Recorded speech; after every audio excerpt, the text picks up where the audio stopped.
The battle for the mind of North America will be fought in the video arena.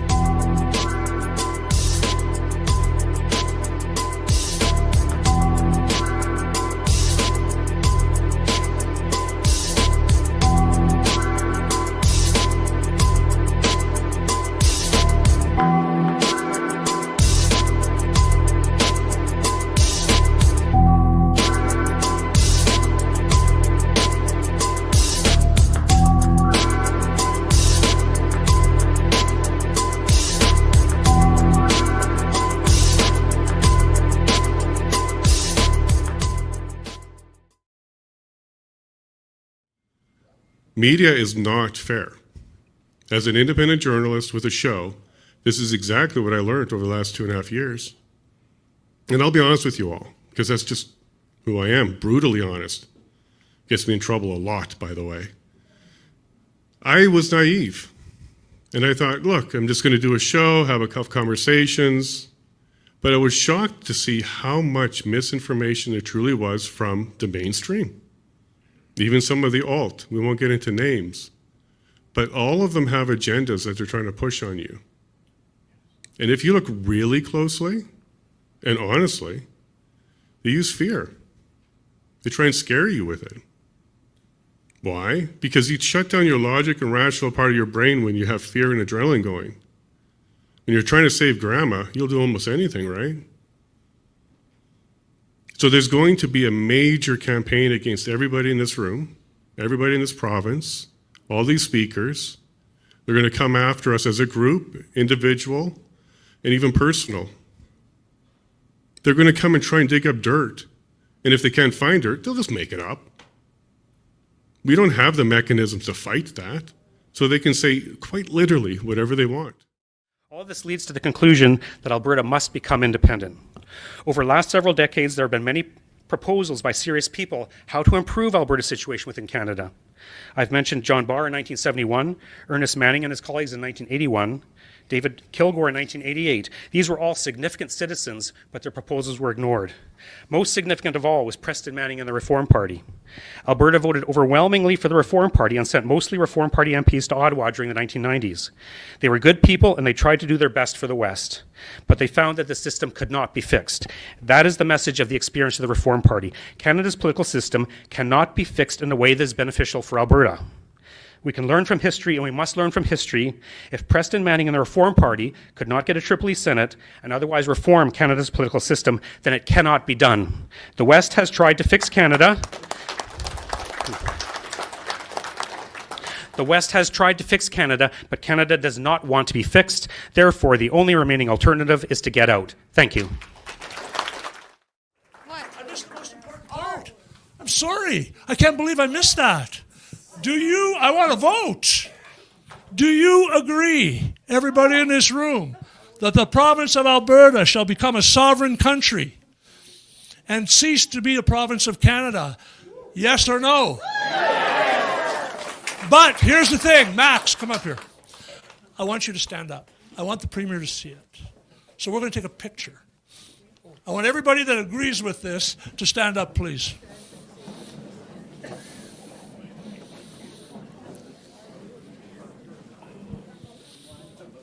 Hello to the camera. Everybody say Alberta. Alberta. Thank you very much. I was raised in the East Coast.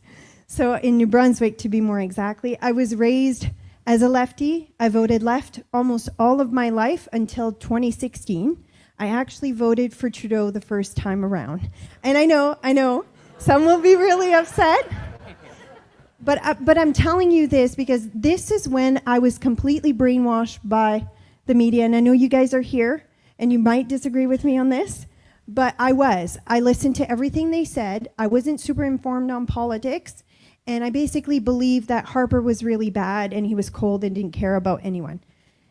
Now I realize I've been lied to and I've been misled. And there's one thing I don't like is when I'm being lied to and misled.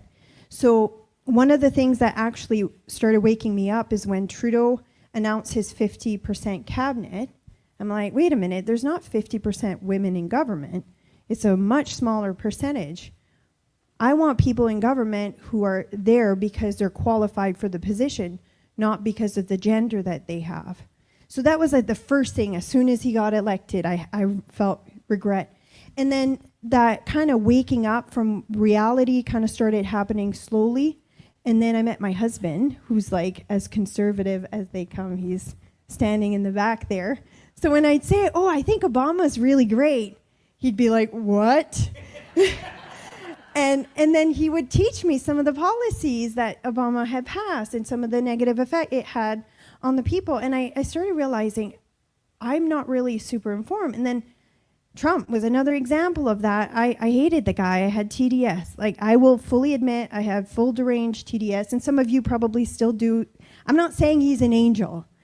But the thing is, I noticed that they were manipulating almost everything he said. And that was another source of waking up. When they would say that he's racist and he called all the Mexican coyotes and stuff like that. When you actually look at what he said, he was talking about a specific group of people who are human trafficking people. One of the reasons, I just want to talk a little bit about why we're done.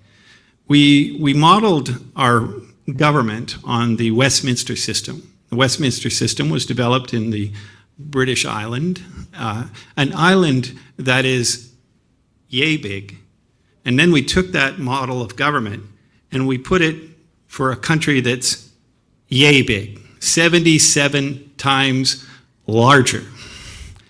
Kind of like, if you remember anyone here remember the Beverly Hillbillies, the TV show? Yeah, all right. Well, it's kind of like we took a government like a Mini Cooper and we jammed, that was designed for that little island, and then we took it over to Canada and we jammed 10 provinces, 3 territories, all into the one Mini Cooper. And now we're all careening down the road together with Ontario at the wheel, Quebec being the driver, the critical driver, and poor old Alberta is sort of hanging off the side there, filling the gas tank to keep us going. But nobody has a clue where we're going, right? It's like the Beverly Hillbillies, but actually when you watch the show, the Beverly Hillbillies have a lot of sense. Not so for what we're doing. We don't have sense. It's just not working. Let's talk about a new constitution just to give you some ideas about what that conversation would look like. First off, one of the great fundamental aspects of a great constitution is that it's portable. And what I mean by that is the language of the Constitution should be not focused on, there's 2 kinds of politics, or 2 kinds of geography. There's physical geography. We're here in Barrhead. 50 million years from now, this will still be here, okay? But the political climate could very much be changed. So the physical geography never changes. The political geography is always changing. And what you're trying to do with the Constitution is create a rule book for the political geography that ultimately, if that works, it can be applied to any physical geography. The U.S. Constitution, and I'll talk a little bit about the Constitution, doesn't refer to any physical geography. Once you take away the original documents that basically say here are the 13 states that are creating it, and those are all null and void now because they've been done, the U.S. Constitution nowhere mentions physical geography. Okay? And that's what makes it enduring. You could take the U.S. Constitution and put it on Mars if you're Elon Musk, and it's an operational document. You get my drift? Okay. That's the U.S. Constitution, and that's a good Constitution. It's a great Constitution. It's not perfect, but it's great. It makes no reference to geography. The Canadian Constitution makes reference, the 1982 version, to Quebec 171 times. Right? It's totally tied down. And the problem is political geography and physical geography don't always stay the same. That's a huge issue. What are you going to do next? What are you committed to do? An event, a parade entry. Maybe you're going to invite some friends over for supper, like Vince suggested, and have a discussion. Do a bunch of listening. We need to do outreach. We need to reach people who aren't yet in our mindset. Another thing I suggest is be friendly to those who you disagree with, friendly and disrespectful. Yesterday, when CBC was in the room in Three Hills, as soon as I saw a lady with a device, I said, "Oh, are you media?" She says, "Yes, we're CBC." I'm like, "Welcome." I immediately put on my biggest smile and I said, "Welcome. I am so glad you're here. Let me connect you to the event organizer so that you can interview him." Even though we've at times locked horns with people on various issues, this movement is bigger than that. It is bigger than any conflict you've ever had with anybody. This movement is more important than all of that, and you have to put some of that aside because this movement's bigger. We have to resolve some conflicts, and we have to move forward. So those people that you disagreed with before, let the bygones be bygones, get in there, build the relationship, and let's grow the Alberta independence movement. Problem starts. Clifford Sifton said this: "We desire, every Canadian desires, that the great trade of the prairies," that means you, "shall go to enrich our people in the East, to build up factories and workshops of Eastern Canada and contribute in every way to its prosperity." That is still the case today. That's 1905. I'm just going to, 1904, sorry. I'm just going to tell you what. My grandparents came here in the early 1900s, and they broke the land by hand. They left everything behind. They moved here for a brighter future. So parallel that to today. I really believe that you're as well off right now as you will ever be. It's going to go downhill from here. And if you don't believe it, just pay attention to the policies that they're putting forward. We're policy locked. These people are going to hurt us, and they're telling us that they're going to hurt us. That's the whole problem. We have to believe them. So somebody called me a traitor for not for talking about this. Well, 6 weeks ago, I didn't even think about leaving Canada. But now I see that there is absolutely no way. 90% of the Senate is Liberal, most of the judges, and there's absolutely, in my mind, no way out. Okay, Saskatchewan Identity. So this is some of the stuff that I've realized since I moved here. I've been here since 2009, so I've been here a little while. We have deep agricultural roots. I'm now a farmer, married to a farmer / doctor. He just became a doctor so he could farm. Afford to farm. So Saskatchewan is the breadbasket of Canada. We have settlers' grit, resilience, hard work community. When you learn about how Saskatchewan and Alberta has been built, it's a pretty fascinating story of how resilient the people are. And it's still to our core who we are. We're mostly rural and small town lifestyle. We have wide open prairies and big sky, connection to season and natural rhythm, although I'm still not quite connected to the winters in Saskatchewan. When you see those sundogs, you know what it means. It's extremely cold, and I still haven't figured out how to be happy with that cold. Sorry, I didn't hear that. Use a QR code. No, I'm kidding. Okay, Indigenous and Métis influence. There's a strong presence of First Nations and Métis communities in Saskatchewan. There's a rich tradition in language, arts, and spirituality, historical treaties, and cultural revival. I will be talking a bit more about this later on in the presentation because it's one of the talking points that we're seeing come up a lot in counter to the narrative of sovereignty. Political culture, regional independence, and Western alienation. When I met my husband, I got introduced to this very, very deep seated root in him. He was 14 years old when he joined this independence group in Alberta. So he grew up on a farm in Alberta. I don't remember what it's called, but I'm sure he could tell it. Mix of prairie populism and conservatives, political innovators from Tommy Douglas, and I know that's not on the conservative side, but to modern movements like ours. Cultural expression, we're just gonna skip that, but a lot of people immigrated to Saskatchewan to escape persecution. They came here for freedom. So it's one of the core things that we have in this province. Faith and family values. The majority of Saskatchewan residents do say that they believe in God. The majority of Saskatchewan residents are Christians, not all of them, but a big percentage of them. Family-oriented communities and large household, how to write colonies, which I invited today, but I don't think they've been able to come because they're still seating. Work ethics in sports, it doesn't really go together, or maybe it does, but I was trying to skip to less slides. Strong blue-collar values, farming, trade, oil, work hard, play hard. This part I will never fully understand, the obsession for the Saskatchewan Roughriders. I used to live in North Battleford, and there's a house, I kid you not, that's painted in Rough Rider colors in North Battleford. And I worked at Service Canada for a little bit, and they had a parade. I guess they won some tournament, and everyone in town was dressed in green. And this was like shortly after.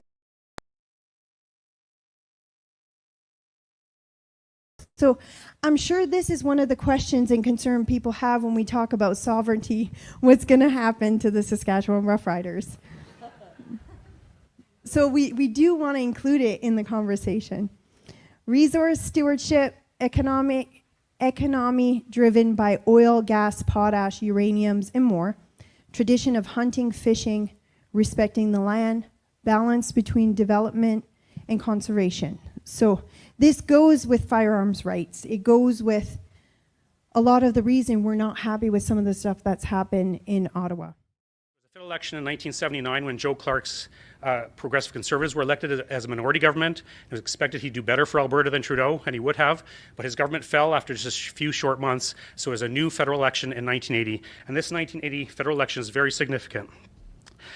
During this campaign, the Trudeau Liberals made it very clear that they would favor the eastern provinces over the western provinces on energy issues in particular. And that was the time when Keith Davey, the Liberal activist, made that famous statement where he was describing this election, that their slogan was, "Screw the West, we'll take the rest." Now, the idea of running an election campaign by attacking one particular region was new and extremely divisive. Like Canada's a large country with many regions. The regions have competing interests. So the purpose of the national government, or one of the purposes of the national government, is to try and accommodate various regions to create national unity.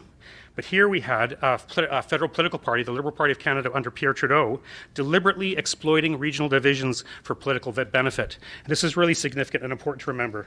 You know, Pierre Trudeau was telling Central Canadians that Alberta was the bad guy, and he would put Alberta in its place. So we have to keep in mind that a lot of the divisions we have in Canada trace back to Pierre Trudeau and the Liberal Party of Canada deliberately enhancing regional divisions for political benefit. So Westerners, of course, were angry when Pierre Trudeau was re-elected in 1980. He brought in the National Energy Program, as we heard about. The National Energy Program was an attempt by the federal government to take more control of Alberta's industry, oil industry, and to push Alberta down. And of course, the NEP devastated many Albertans. And I've had people come up to me at meetings and say, you know, my dad lost his job at that time, or my parents lost their houses. There's people alive today, many, who were affected by that policy, by deliberate government policy to hurt Alberta. Like, it wasn't an accident. That's what they were trying to do. A third piece of financial fudgery is very prevalent in Alberta, and exactly what Kurt was talking about, where they specifically seem to be targeting Alberta's resources. It's a concept called green and blue bonds, green or blue bonds. And so what they do is, somewhere in the back room, they say, hey, we want to sell these bonds, and there's someone out there that says, yeah, we'll buy those bonds, but we need collateral to be able to do that. And so somebody pledges something of value to these bondholders that they actually have, and they don't actually need the government's authority to be able to do something like this. And so, do you happen to know a province that is extremely resource rich that might have a ton of collateral that somebody might use to leverage against? Can't think of one. Can't think of one? Okay. Well, this concept of green and blue bonds, it was first come about where they did it on a smaller scale, where a big oil company like Suncor would basically say, hey, we need a loan to build this refinery or whatever it is, and then they'd go to the bank and say, hey, we want to build this refinery. The bank would say, hey, as long as you... And we're glad you're here tonight. Partly because we charge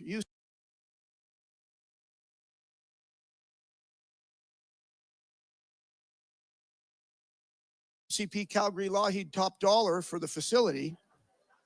So when they pass the hat, if you could put something in, I'm sure that would help them out. But partly because I was born and raised in Calgary, and my dad was born and raised in Calgary. So my family has over 100 years of equity in this city. I remember as a teenage boy working on my dad's construction companies. He had two companies. One was a cribbing company with concrete. The other was a general contractor.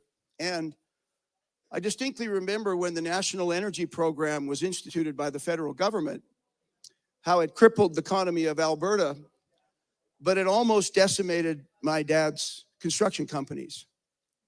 So I am very well aware of the disparity that's happening and has happened to Alberta for all of these years. It's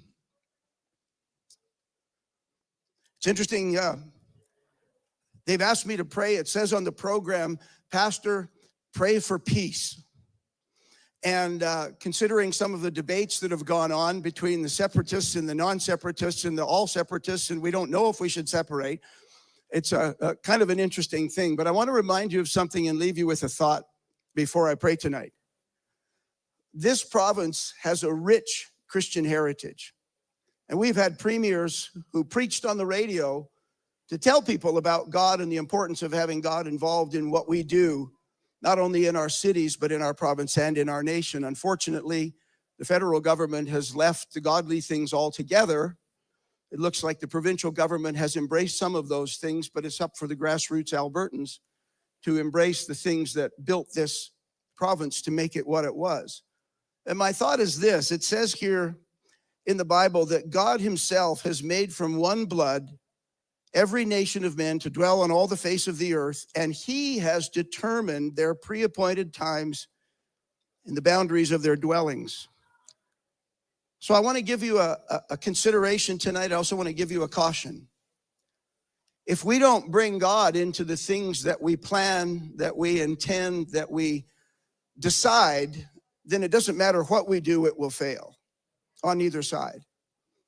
So remember that as different ones get up tonight and speak and say, well, we should go, and somebody says we shouldn't go, and we should have what Quebec has, and somebody says we should go all the way. Just remember that we're only here for a few short years, and it's our children who will inherit whatever it is that we leave them.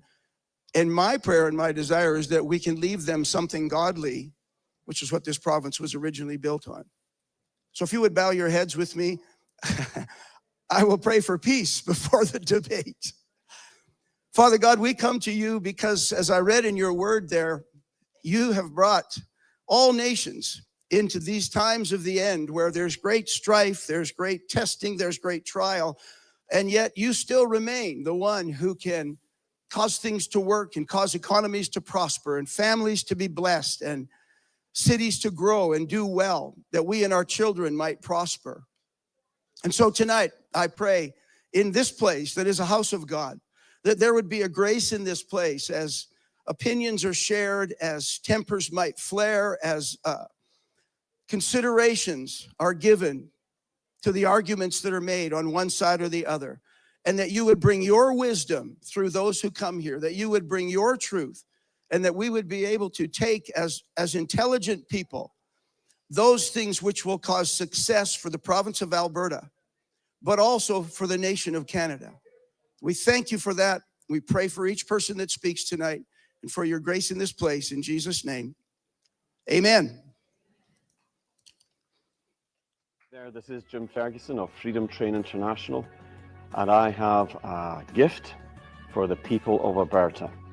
We stand with you, Alberta. We stand with all the Albertans in their quest for independence and sovereignty. We hope you like it. I want you to know that patriots all around the world are watching Alberta right now. We stand with you, and I hope you enjoy this. Just remember, they can't kill the mountain. They can't drown the plane. They can't burn the spirit that won't be chained. We'll speak soon.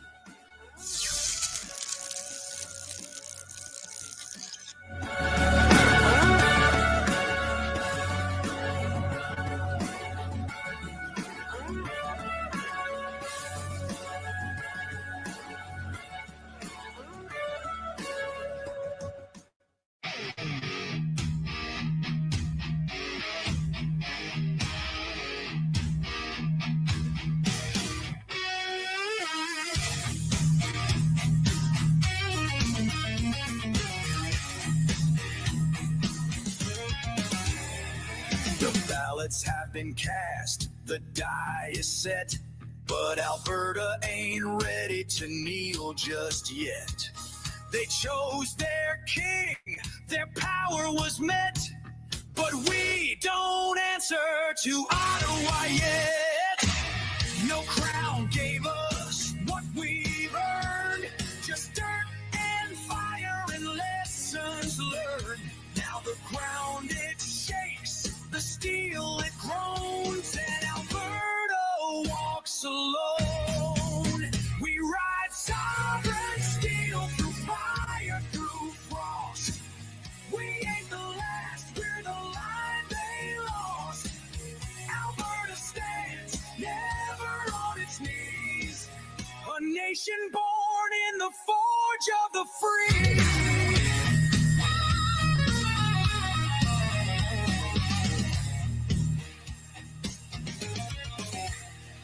The rigs to the rails, the crops to the code. We lit their streets, we bore their load. They laughed at pride, they mocked the West. But freedom don't die, it just waits for the test. The cowboys ride, the farmers rise. 5 million strong under open skies. No leash, no lie, no foreign throne. This land is steel and it stands alone. We ride sovereign steel through fire, through frost. We ain't the last, we're the line they lost. Alberta stands, never on its knees.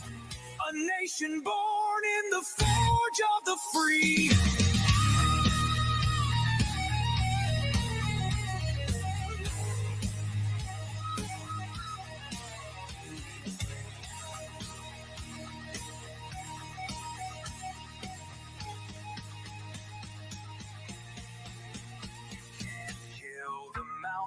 Can't drown the plane, can't burn the spirit that won't be chained. He stares down east with a calloused hand and says, this time we draw the line in the land. We ride sovereign steel through fire, through frost. We ain't the last, we're the line they lost. Alberta stands, never on its knees. A nation born in the forge of the free.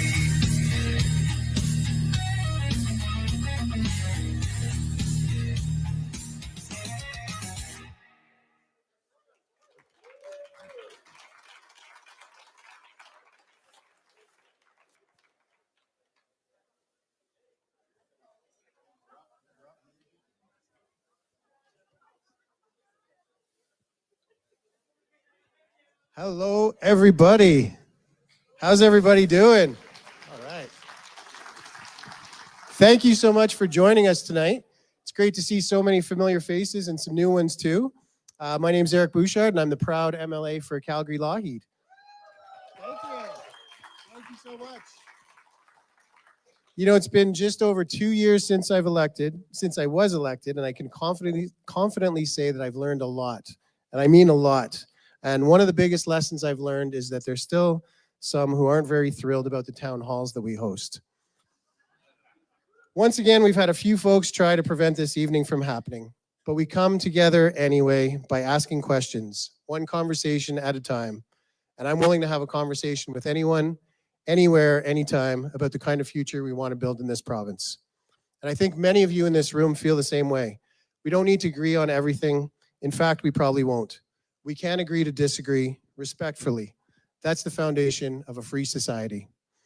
As many of you know, before I was in politics, I was a small business owner. And if there's one thing that experience taught me, it's that local matters. When you run a business in your own community, you understand quickly that decisions made hundreds, or in this case, thousands of miles away by people who've never set foot in your business often don't make sense. You learn to trust, help, and support your neighbors. You learn that responsibility isn't something you outsource. It's something you carry. And that's what sovereignty means to me. It's about self-determination and taking ownership of our challenges, our strength, and our future. It's a lesson I learned growing up in Quebec, a province that is sovereign in its own way, while still part of Confederation. Quebec taught me that cultural identity, local control, and national belonging aren't contradictions, they're part of the same conversation. I saw firsthand how a province could chart its own path, protect its language and culture, and demand a fair deal for real autonomy. And like Quebec, Alberta is a distinct society. Traveling across the country, it's become clear that Albertans hold unique experiences and worldviews. Last week, our government had the privilege of meeting with the Saskatchewan government. Many in Western Canada share our values, including freedom and duty. We don't wait to be told what to do. We do what needs to be done. G.K. Chesterton, a man who understood the value of localism long before it became a political buzzword, believed that real democracy thrives in communities where people understand their surroundings and are directly invested in their future. And that's what tonight is about. It's about rooting our discussion in the real, lived experience of Albertans, past, present, and future. It's about making sure that decisions that affect our businesses, our families, and our communities aren't being made by people who've never had to face the consequences. Before I end, I'm going to share with you that I reached out to the Monarchist League of Canada to invite them to speak tonight, and they declined. I would have welcomed their voice. My father came to Canada from England after the war, and my grandmother was a passionate monarchist. I also invited Thomas Lukaszuk, the former MLA, whose position is Alberta must remain within Canada and any form of separation must be rejected. He also declined. I think it would have been valuable to hear from him, because that's the point. No voice should be silenced and all perspectives should be heard. So tonight we're going to hear from some incredible speakers. Some you'll agree with, some you might not. But all of them are here because they care deeply about Alberta and about the principles that shape our province. My hope is that you leave here tonight with a bit more information and a deeper sense of what sovereignty could mean, and a renewed commitment to shaping the future of this province, our province, with clarity, respect, and the courage to listen. Thank you. Have a great night.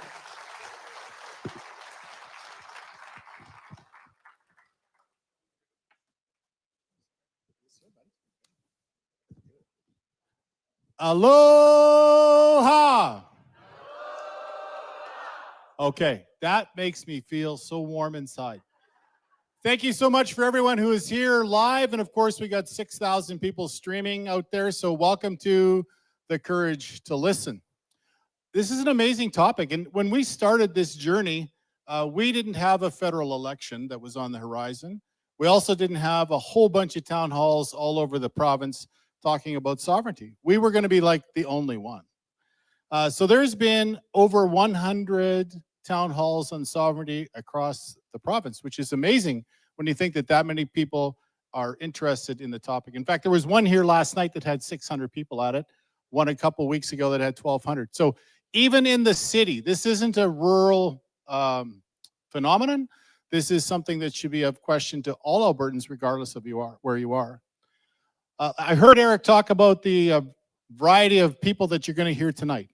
And I'm going to tell you this, they are all passionate. You will be convinced after every speaker that that is the answer. That's just how it's going to be. And each one of them will have powerful points that they're going to make with you.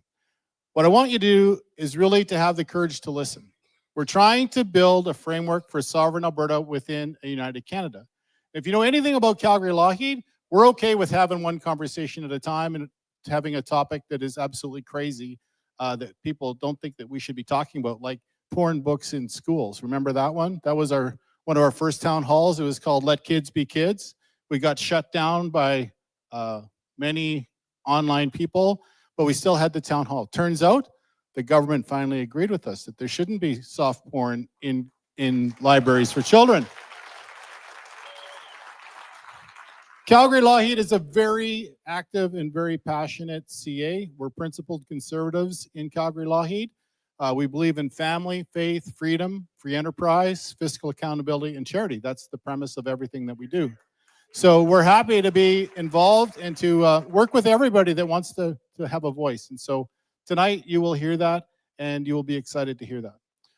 How many people here in the room feel that Alberta is dealt with fairly by Ottawa? Oh, nobody. Anyone online? Nobody there either. We're going to explore that question tonight.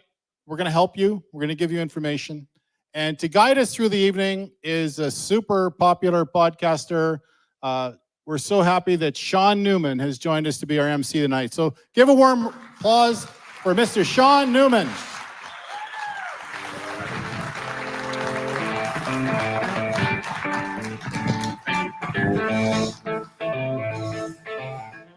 Well, we're back.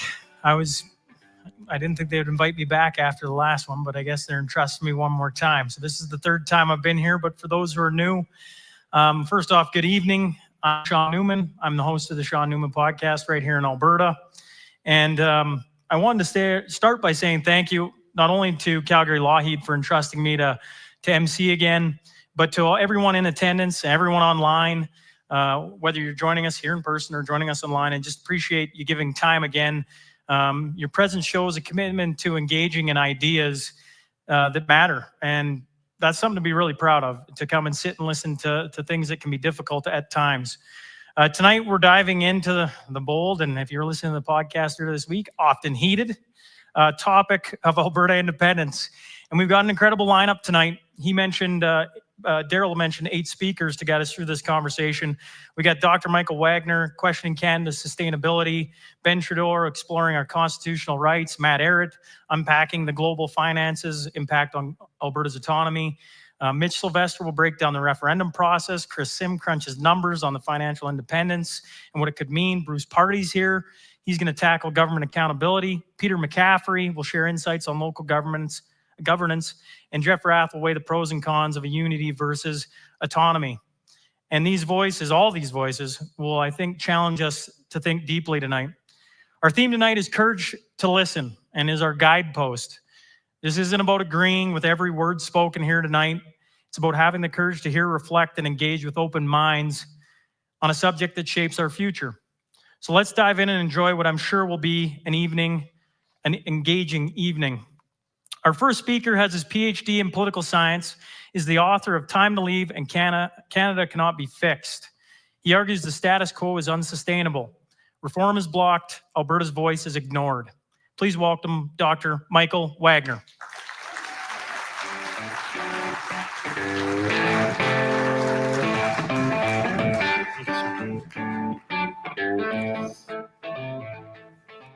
Thank you, Sean, for that introduction. Tonight, I'm going to speak on the fact that Alberta must choose between the status quo and independence. Now, I think most Albertans currently feel that our province is not being fairly treated within Canada. I think that Daryl just mentioned that.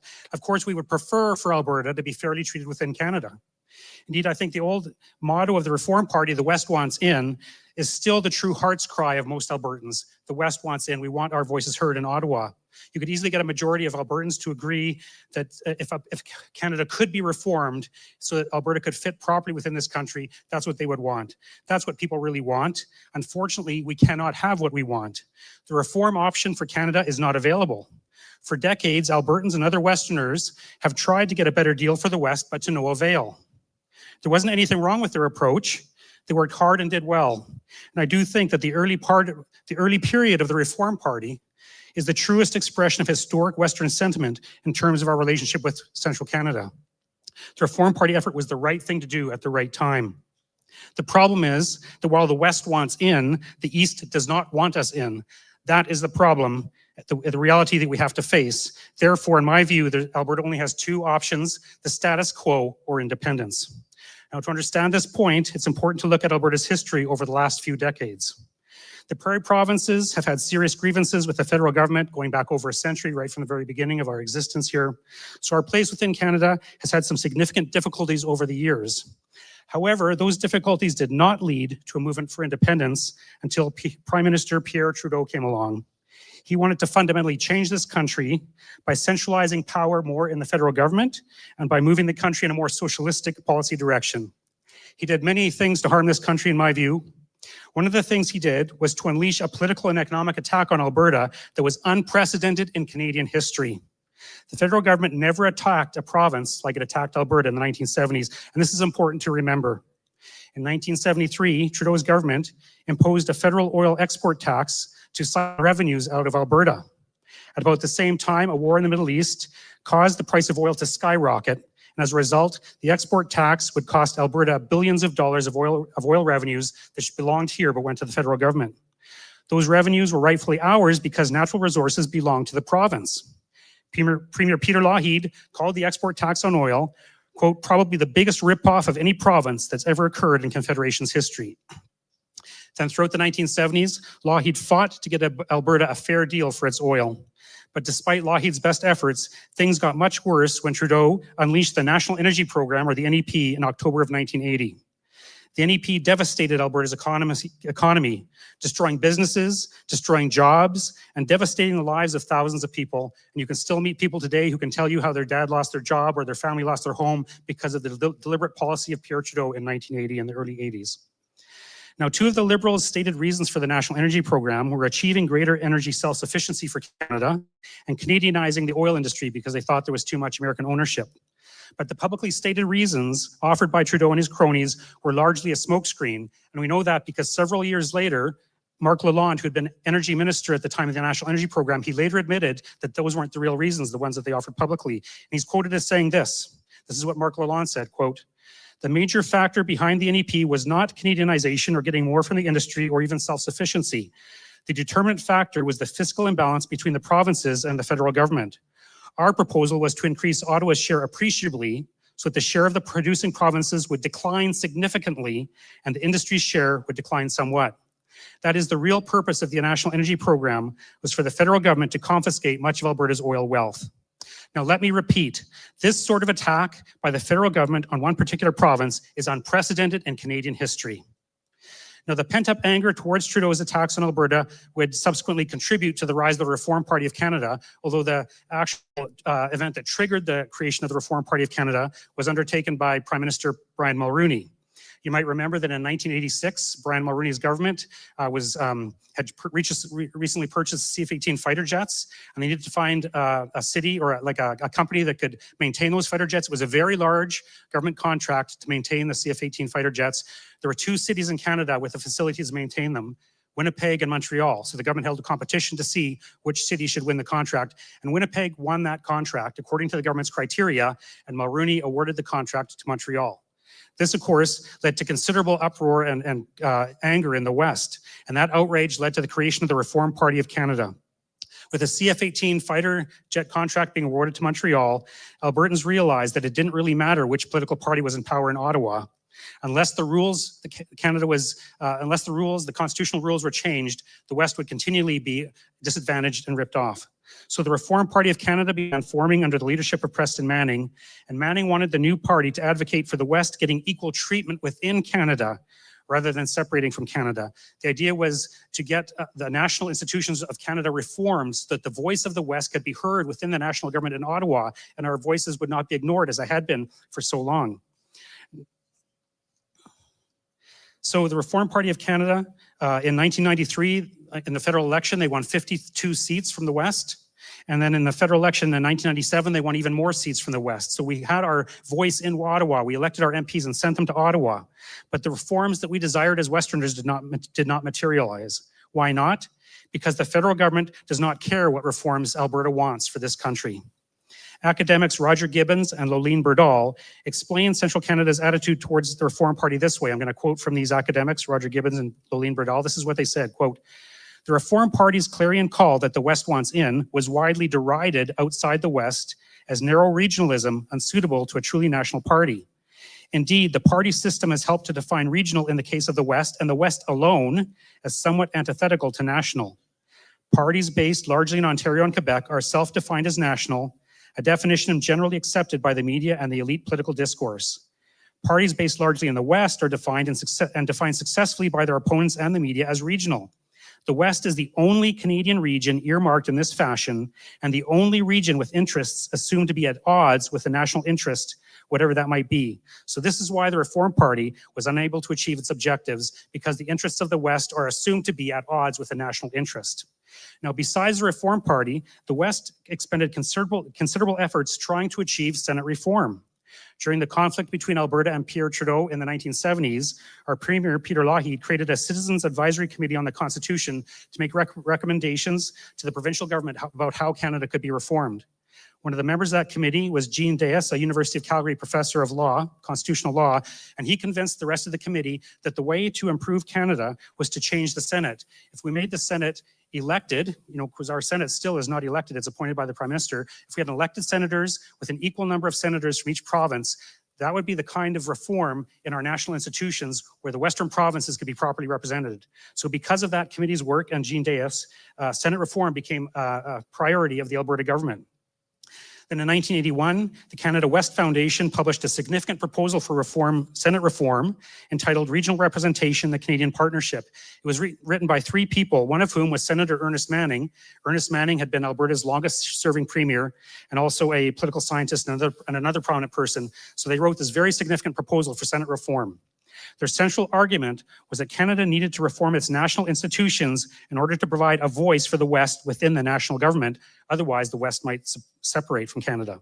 They proposed Senate reform as a way to get Western voices heard within Canada's national government. Subsequently, in 1983, an Alberta Committee for an Elected Senate was created to promote this idea. It was headed by a guy named Bert Brown, who was a very well-known Senate reform activist. It was also at this time when Byfield of the Alberta Report magazine invented the term triple E to describe a particular form of Senate reform that would be very beneficial for the West.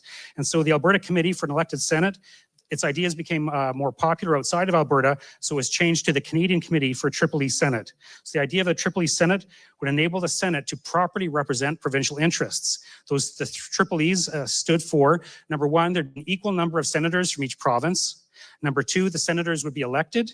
And three, they'd have effective powers to block the House of Commons. So a Triple E Senate along those lines would give the West representation within the national government, and we would not feel that we're being ignored all the time.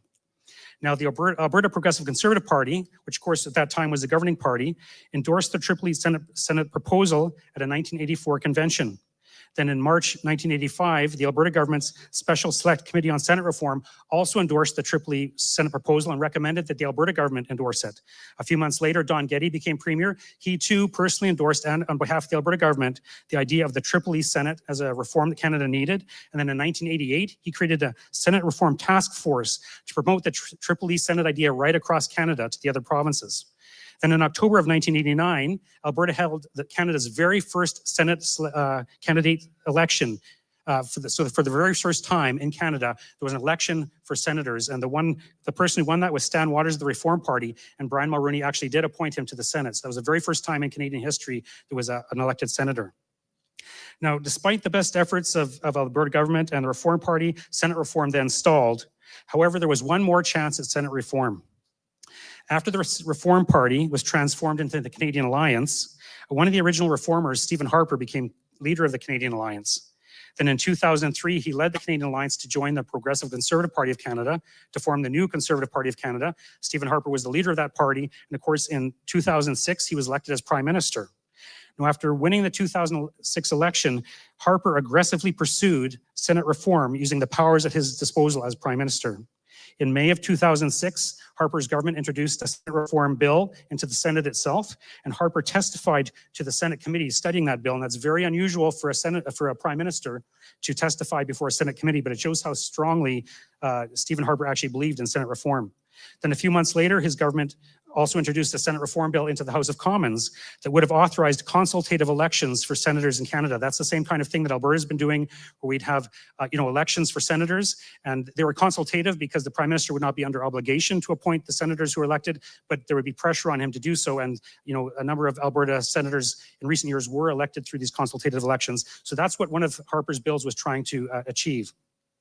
Now, these bills that I just mentioned, they both died, but Harper would reintroduce the bills into the Senate and into the House of Commons to try and keep the Senate reform movement going. So during his first 7 years in office, 3 such bills were introduced into the Senate and 5 were introduced in the House of Commons. This just shows how hard Stephen Harper was trying to push the Senate reform idea. Then in 2007, he appointed Burt Brown to the Senate. Now, Burt Brown had been the head of the Canadian Committee for Tripoli Senate. It was well known. He had won 2 of the Senate consultative elections in 1998 and 2004. But by appointing Burt Brown to the Senate, it was showing, again, his commitment to Senate reform. Now, problems arose because in 2012, the Quebec government initiated a reference case challenging Stephen Harper's Senate reform bills. So the Quebec government did this reference case to the Quebec Court of Appeal to ask the Quebec Court of Appeal if what Stephen Harper was doing was constitutional.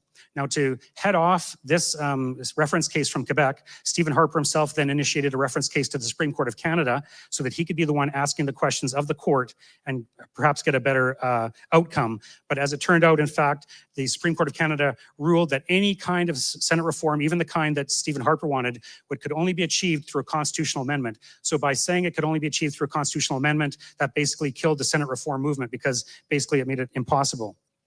So here we see a man, Stephen Harper, dedicated to Senate reform, finding that once he became Prime Minister, his attempts at Senate reform were thwarted at every step of the way. Of course, the opposition party has opposed his Senate reform ideas. The Senate itself opposed them. Many people within his own caucus opposed the Senate reform ideas.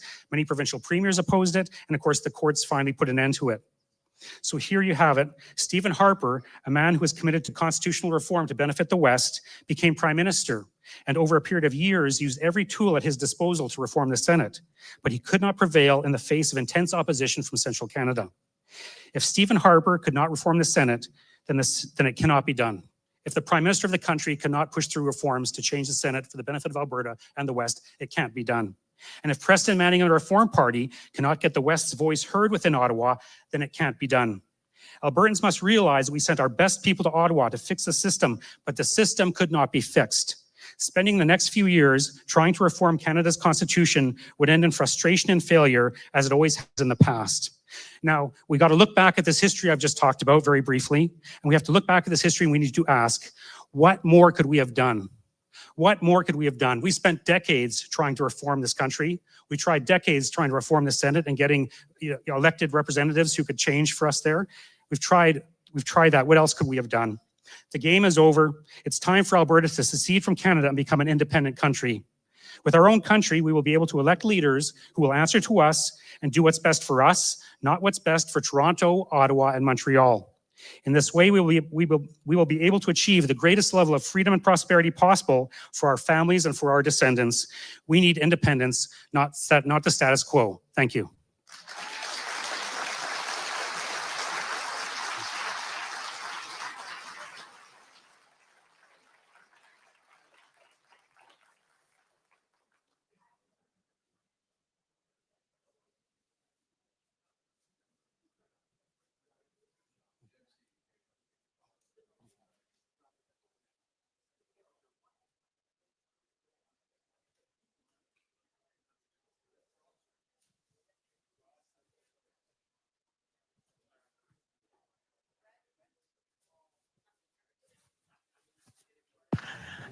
How on earth is it? How is it that Michael Wagner goes fast on me, the first speaker? That's a great start. I'm sitting there and they're all giving me a hard time in the back. Sean's going to keep us on time tonight. Yep, we're going to go over all this stuff, Michael Wagner. I'm sitting there and I'm like, he's about to wrap up. Oh my goodness. All right, cool. We're off to a running start. All right, our next speaker, founder of Alberta Free and a longtime advocate for democratic reform. Our next speaker will explore how Alberta can exercise its constitutional rights to protect public institutions and working class communities. Please give a warm welcome to Ben Trudeau.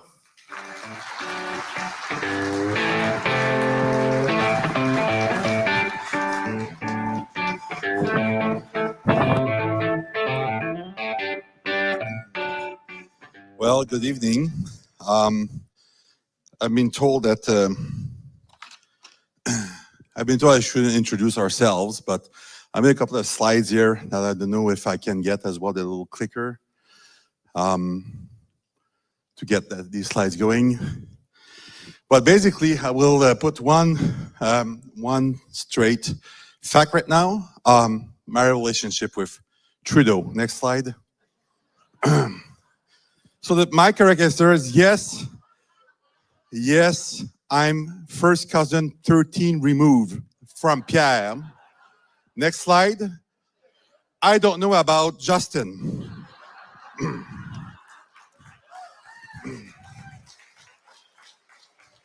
So, thank you. Thank you. All right, so I was born in 72 from a very politicized family.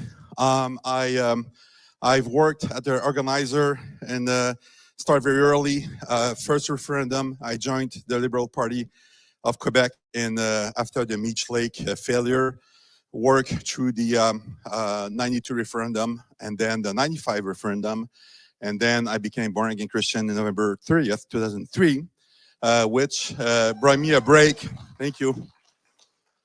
So, and already at the time, I was a very Sovereignist show split on ways and means. I was very controversial, and when I was 22 then. In the bottom picture there, that was the leader of my party, the IDQ, Mario Dumont, who was, and we were very influential in choosing the question of the 95 referendum. Following that, I've worked for the federal government under the first Harper government with Jean-Pierre Blackburn. That brought me to Alberta, moved here in 2008, got married in 2011, have 4 kids. I am an Albertan, as much as I used to be a Quebecer before. And after the election, I started a lobbying company with my best partner, George Bears, who's sitting right there. And we've been lobbying to make Alberta more sovereign, to make Alberta self-sustained. Short history, it's important to go back there. So 1534, this is where France start colonizing New France. Through the first 220 years, basically, before the English came, they farmed, they developed Montreal, they also developed all the Midwest, all the Great Lake down to the Mississippi, were all developed by Montrealers. When the U.S. became independent, the king started giving land to Americans that want to remain loyal to the king. And of course, Quebec is bordering New Hampshire, New York, Vermont. So they start giving land that has been farmed by Quebecer for 150 years. So Quebecer didn't like that and said, no, you won't grab my land. And they revolt. And that was a Patriot revolt that was squished by hanging the 12 main leaders of that revolt, including lawyers and notaries that were fighting against that. And then when you look at that in 1867, it was more of a peace treaty than a constitution. So a constitution is not a real constitution. It was a peace treaty. They brought 2 other provinces to balance the thing, to make the English stop fighting with the French of Lower and Upper Canada. Then if we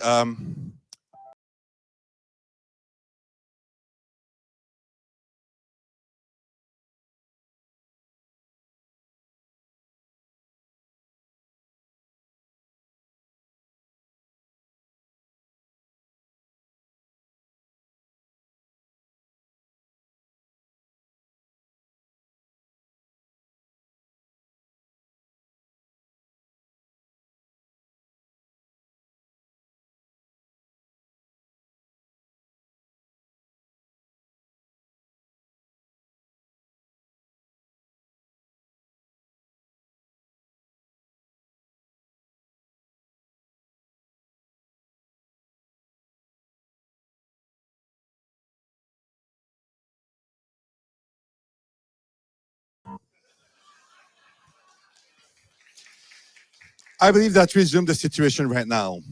Okay, a lot of Albertans had a lot of hope on a government change, and the problem is not there. The problem doesn't lay who sits in Ottawa.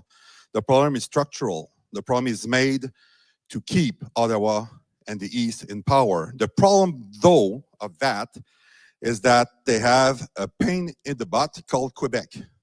And Quebec is probably the most efficient legislature on the planet to use the Westminster system. Nobody else in Quebec know better the Westminster system and how to use it. Okay, so Quebec, when the English took over, there's some stats here that 6% of English were controlling 90% of the Quebec economy. The judges, English, were paying twice what a French judge would be paid. 80% of deputy ministers were English. In 1899, in Griffintown, in Pointe Saint-Charles, in Montreal, the life expectancy was 19 years old.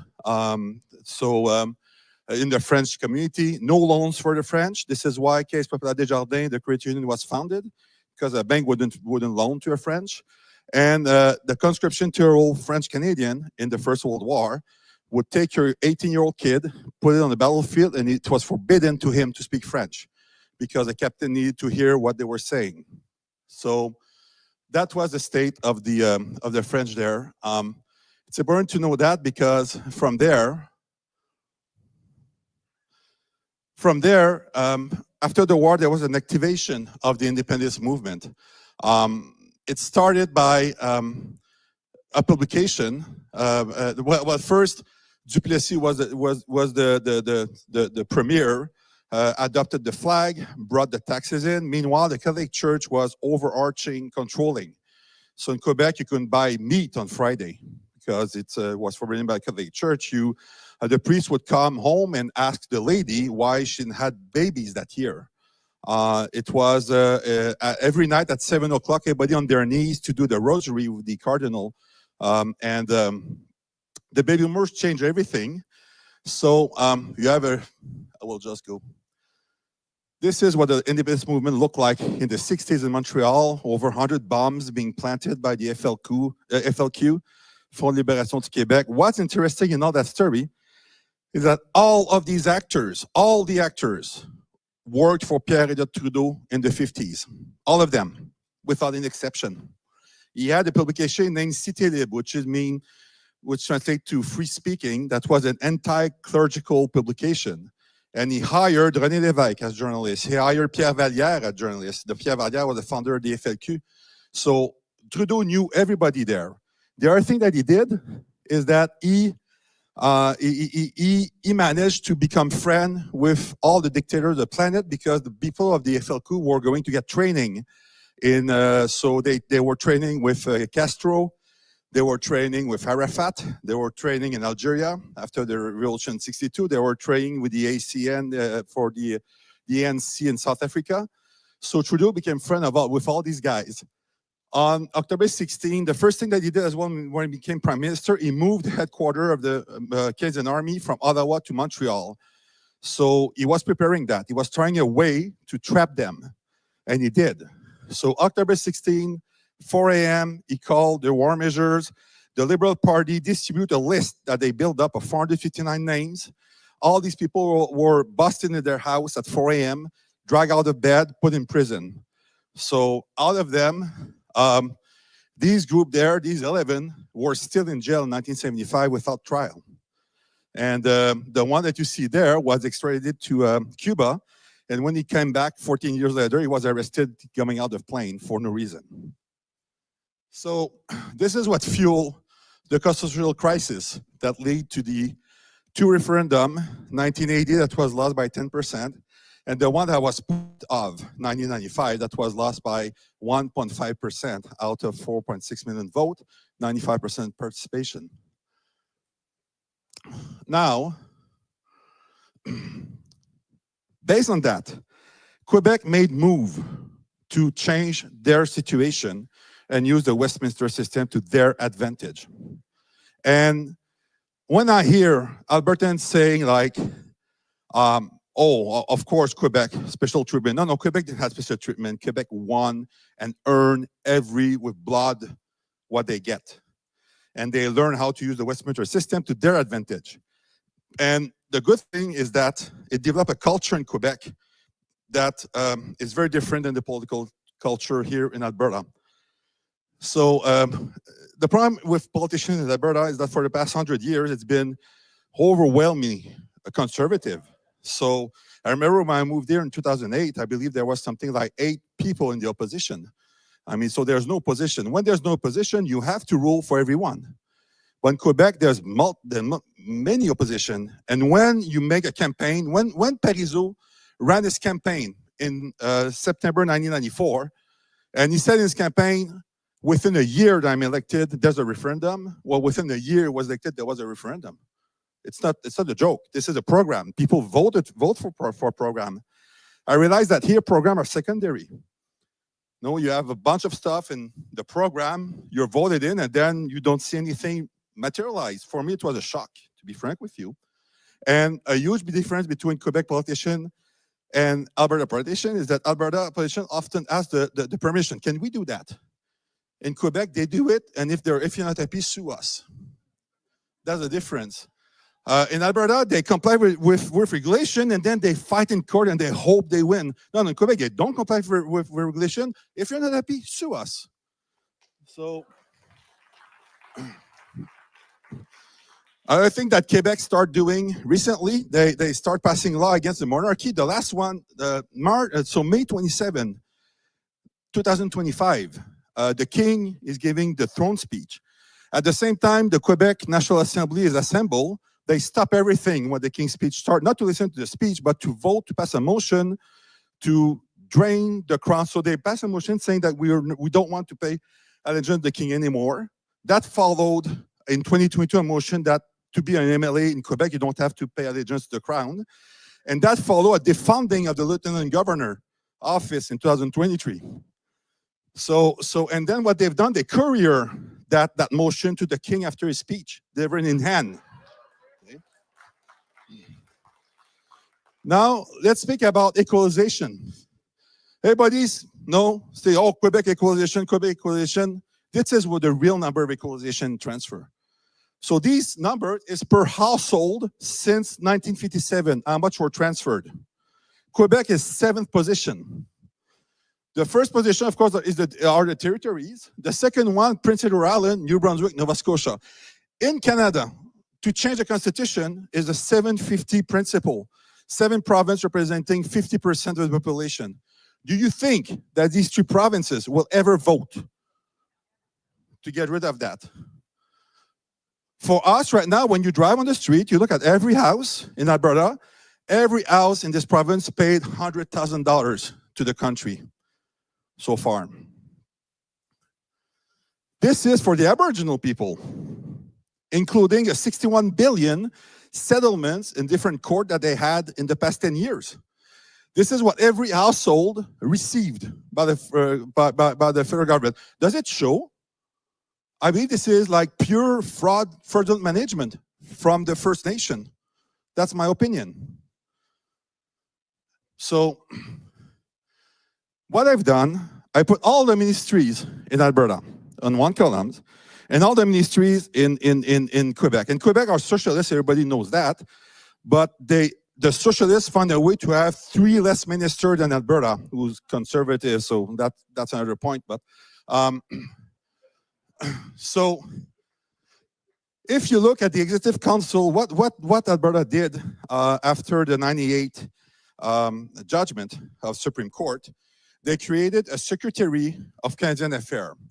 What it is about 2,000 bureaucrats sitting in Gatineau on the other side of the bridge of Ottawa, and their job is to harass the federal bureaucrats every day. And what they do, so in Quebec, when you file your tax, you file a provincial tax and federal tax. Your federal tax, you send your check directly to Ottawa. What this group there, what the Secretariat, the Secretariat to Canadian Relations, what they do, they go to every penny, and then they look at the service they receive for the federal, and they challenge every penny.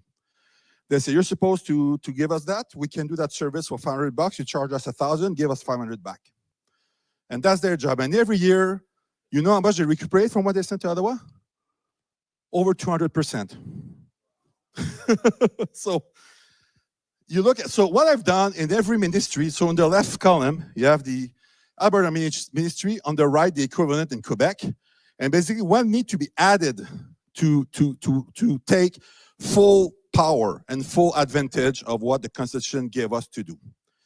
So you look at agriculture, in Quebec, they do their own food inspection, they choose what goes on the shelf, they don't care what Canada Food said and health. They oversee and override all of their health projects in the province. In Indigenous relationship, they manage all the Indigenous program in the province to make sure that it's a link with what they're doing. On the hospital, in fact, I have a friend, he told me 2 weeks ago, he said, "Hey Ben, I'm going to Quebec." So what for? He said, for knee surgery. I said, "What?" He said, "Yeah, there's a doctor in Red Deer that does knee surgery, and he rents a surgery room in Quebec because he cannot have it here. And he brings 12 patients at a time to get his knee surgery in Quebec." And so again, and that's related to my own experience. In 1998, we were doing our AGM in Quebec City for the ADQ, and I was dealing with a health file, and I was proposing to enable the doctor to rent the operation room because the province didn't have the money to run them full time. So, and I had 7,000 people protest. The union raised people, they protested. There's the police that came in with their shield, and they put me in the broom closet for 2 hours. When I came out, my car was totally vandalized, destroyed, not usable. The insurance paid for it, but and now they have private hospital, so we can do that. If you look again, we can control all the research. One interesting one is that they control their immigration and they control their EI as well. So they do not control what the feds pays, but they control how they pay, who they pay, and why they pay. And they control all the training as well, all the professional training to be fit to what Quebec needs. And then for the immigration, when you immigrate to Quebec, you have to sign a citizen contract. And if you don't sign that citizen contract, so it goes through I think it's three mornings of classes with Quebec history, and then you have to sign that you will learn to speak French if you don't. And if you don't have health care, you don't have a driver's license, and you get out of the province. You're not welcome. So, and all that is constitutional.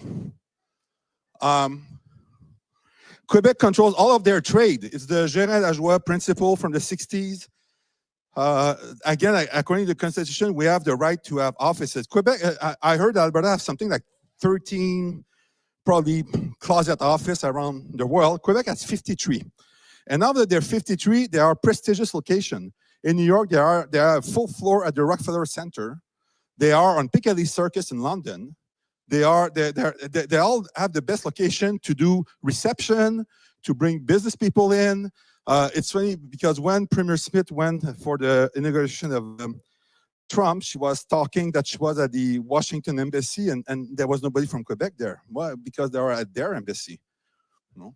So the other thing that Quebec did in '84 didn't work, sadly, because the change of government, but we can do it, is that they were about to sign a lease for an island in the Bahamas and create a link and create Quebec territory outside of the province, and that's too, it's constitutional. So that's something we could do.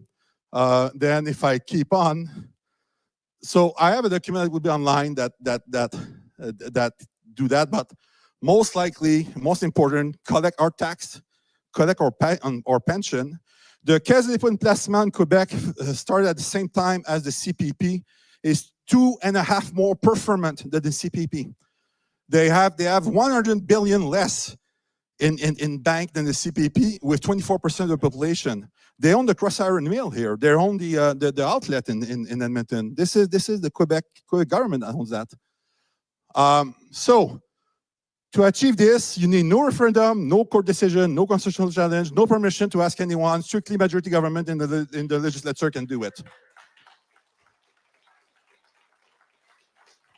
And if we do that, we're gonna render Canada so dysfunctional that they will beg to come sit at our table to negotiate a new deal. Thank you.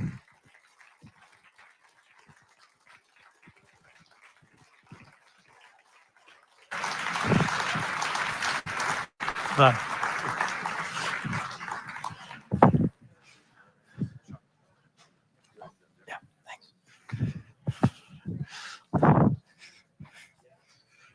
A Trudeau speaking truth in Alberta. Didn't think I'd see that. Somebody better pinch me. I think I'm dreaming up here. Imagine walking around Alberta with that name. He first came on the podcast in 2021, and we had to lead off. It's in the show notes. I just looked at it today. It's like, he's not related to Justin, I promise, right? Like that's the temperature. Thanks, Ben. Our next speaker is a Canadian journalist, lecturer, historian, and founder of the Canadian Patriot Review and Rising Tide Foundation. He's also authored the Untold History of Canada series. He's going to discuss what does global finance and potential future leaders like PM Prime Minister Mark Carney, that is, mean for Alberta's autonomy? Who will truly benefit if decisions remain centralized in Ottawa? Please welcome to the stage, Matt Ehret.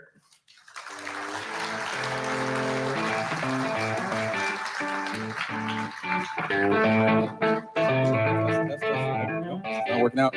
Oh, hello? Hello, everybody. All right. This microphone works. Yeah, everyone can hear me okay, right? Okay, good. All right, and I've not used this clicker before, so let's go see. There we are.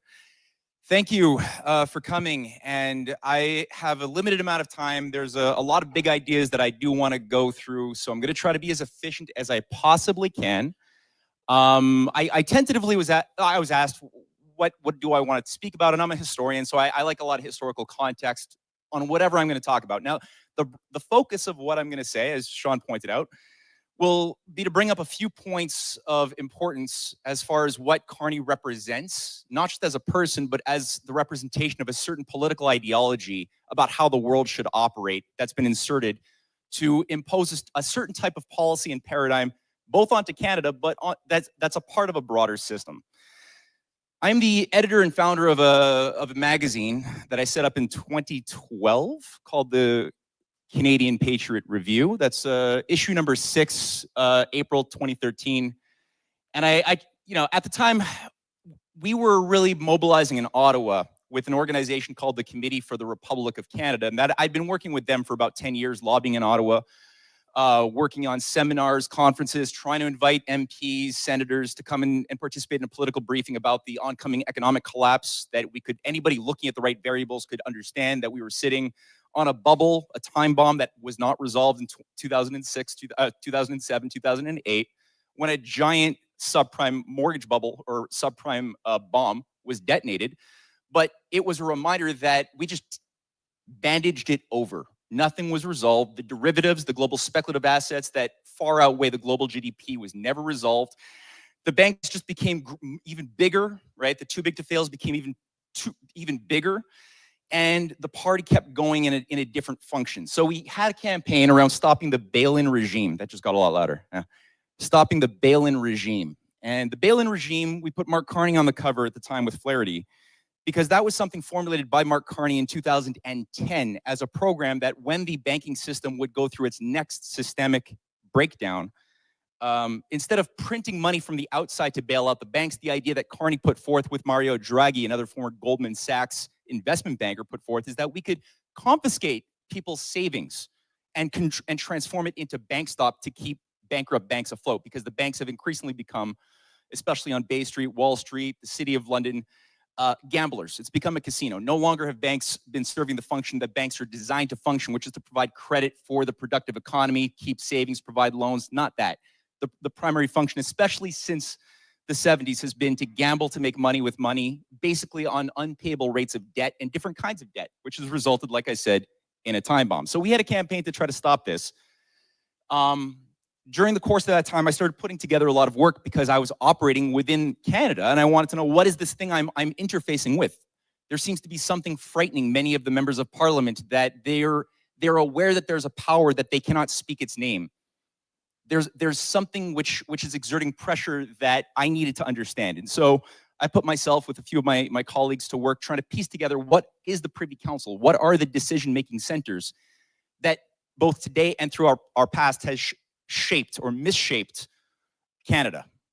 And I found, again, and it manifested in some books as well, the Untold History of Canada books, which I began publishing to sort of document some of the findings. but it wasn't looking good. It wasn't looking pretty, and I became increasingly aware that the hope for Republic of Canada was not going to be something I would see in my lifetime. And that, as Ben was mentioning, when you start looking at the deep state structures of Canada, the fact that Pierre Elliott Trudeau was part of an operation that was running terrorist agencies tied to the FLQ, running letter bombs and justifying martial law in Quebec in order to shut down an independence movement, as well as extract Christianity itself from having any influence upon policy from Quebec in 1970. That was the October crisis. That's a big deal. And the question is, did that disappear? What did Pierre Elliott Trudeau actually represent when he was inserted to bring about a technocratic overhaul of our government? What did that mean? Why did the RCMP have to change and create this CSIS in 1983, run by Pierre Elliott Trudeau's counsel, Michael Pitfield? Why did they do that when RCMP was discovered to have been behind running these different FLQ so-called terrorist cells? And did it stop after 1983? Why did CSIS destroy all of their archives from Pierre Elliott Trudeau in 1989? And we only discovered this in 2019 when historians went to actually read the Pierre Elliott Trudeau archives. Why did they say they just destroyed it 20 years earlier? What did they have to hide? And also, similarly, why did the RCMP get found guilty by a BC Superior Court in 2016 when they were found to have created a terrorist cell of Islamic terrorists who were trying to create a bomb on Canada Day in 2016, and it was discovered that the idiot couple that became radicalized and became a part of this thing were found to have been recruited, given instructions to make the bombs, deployed by every member of that cell being affiliated with the RCMP, and they were acquitted.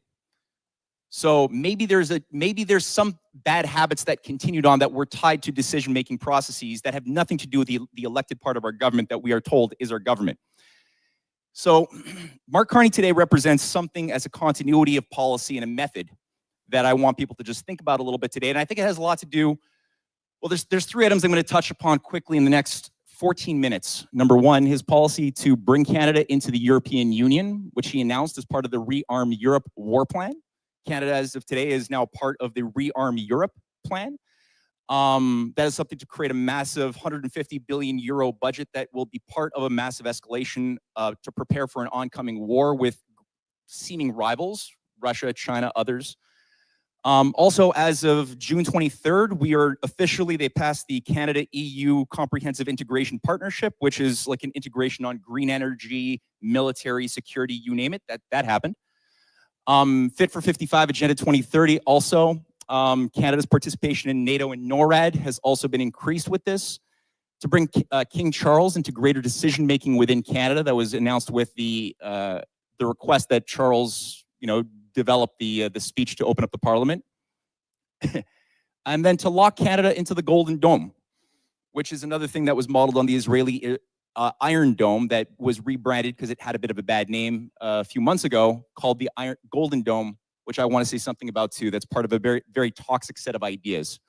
So military suicide, as I mentioned, June 23rd, it did happen. We are now part of this war plan to assist Europe to continue to militarize. We've been told, and there's all sorts of strange statistics being put forth to try to brainwash Canadians that half of your fellow Canadians want to join Europe. I don't think that's true. I've never met a single Canadian. Even I come from the East Coast. I've never met even an East Coaster that wants to do that. I don't know anybody that wants to do that. But you can see that there's an intention to try to massage people's opinions towards a certain consensus that they want us to be herded into. I mentioned quickly the Golden Dome plan. This is based upon the conception that power projection needs to be consolidated and determined by automated AI systems that Silicon Valley has been brewing that need to replace human decision-making in military affairs, with a vastly expanded military defensive shield, a long-range missile shield in the Canadian Arctic, which, by the way, Justin Trudeau had already adopted and approved in April of 2024. Mark Carney is completely on top of it, as was Pierre Poilievre. And this is something which I think is not just a danger for other nations, but also it could be used against the people living within that continent too. So it has a dual aspect to it. I think that that shouldn't be ignored. And the fact that certain agencies that are tied to things like Elon Musk's operations or Palantir that are tied to the CIA should not be ignored either, and that have certain transhumanist ideologues running it who believe that there is a master class that should somehow manage the human herd. That shouldn't be ignored as sort of factors that are governing our children's lives. And yeah, I'm not joking. When I said that Canada officially has put forth an approval, we're told that Mark Carney represents everything Donald Trump is not. Well, on this point, that's not true. And Canada has officially put forth a very positive position on joining this Golden Dome. And just to get across the context of the policy that we're supporting Europe, or we're getting enmeshed in, both in Europe as well as of the USA for war with other countries. The current spectrum or layout of US military bases around the world is just laid out there, of which there are about 893 US military bases that I know of, including another 290 bioweapons laboratories spread out outside of the US border itself, mostly surrounding, China, Russia. And there's a certain doctrine behind that too, which is not a great one. So do we want to be a part of that as Albertans? Economic suicide. If we're going to enmesh ourselves into the economic destiny of what's been put forth for Europe, what does that look like? Well, just to get across, I mean, the policy that we've all been sucked into since the days that Maurice Strong took control of Canada through things like the Club of Rome of Canada that Pierre Trudeau, Michael Pitfield co-founded with many of those figures that Ben Trudeau mentioned that ran Cité Libre. Many of those figures, including Maurice Lamontagne, the former head of the Privy Council, all founded the Canadian Club of Rome in 1970. The funding for the Limits to Growth research paper from MIT that put forth the notion that that the world should be managed by a managerial elite scientifically in order to reduce or keep control of population levels in conformity with certain ideas of mathematical limits to growth. That idea was funded by Canadian taxpayer money in 1971 and became infused into the Davos, into the World Economic Forum's operating systems in 1973. That's official. That's on their own records.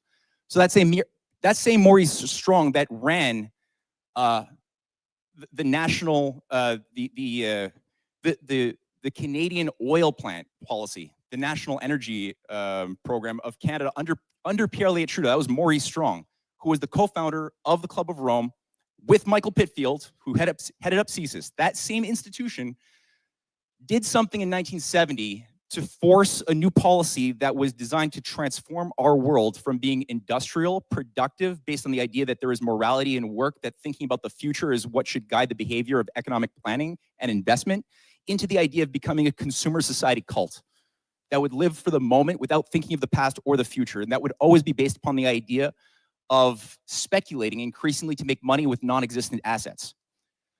And so we can see the decline on one aspect of that as we began to outsource manufacturing to cheaper nations to use slave labor from poor countries that would feed our dollaramas instead of actually producing for ourselves. That was the necessary consequence of that plan, of that paradigm.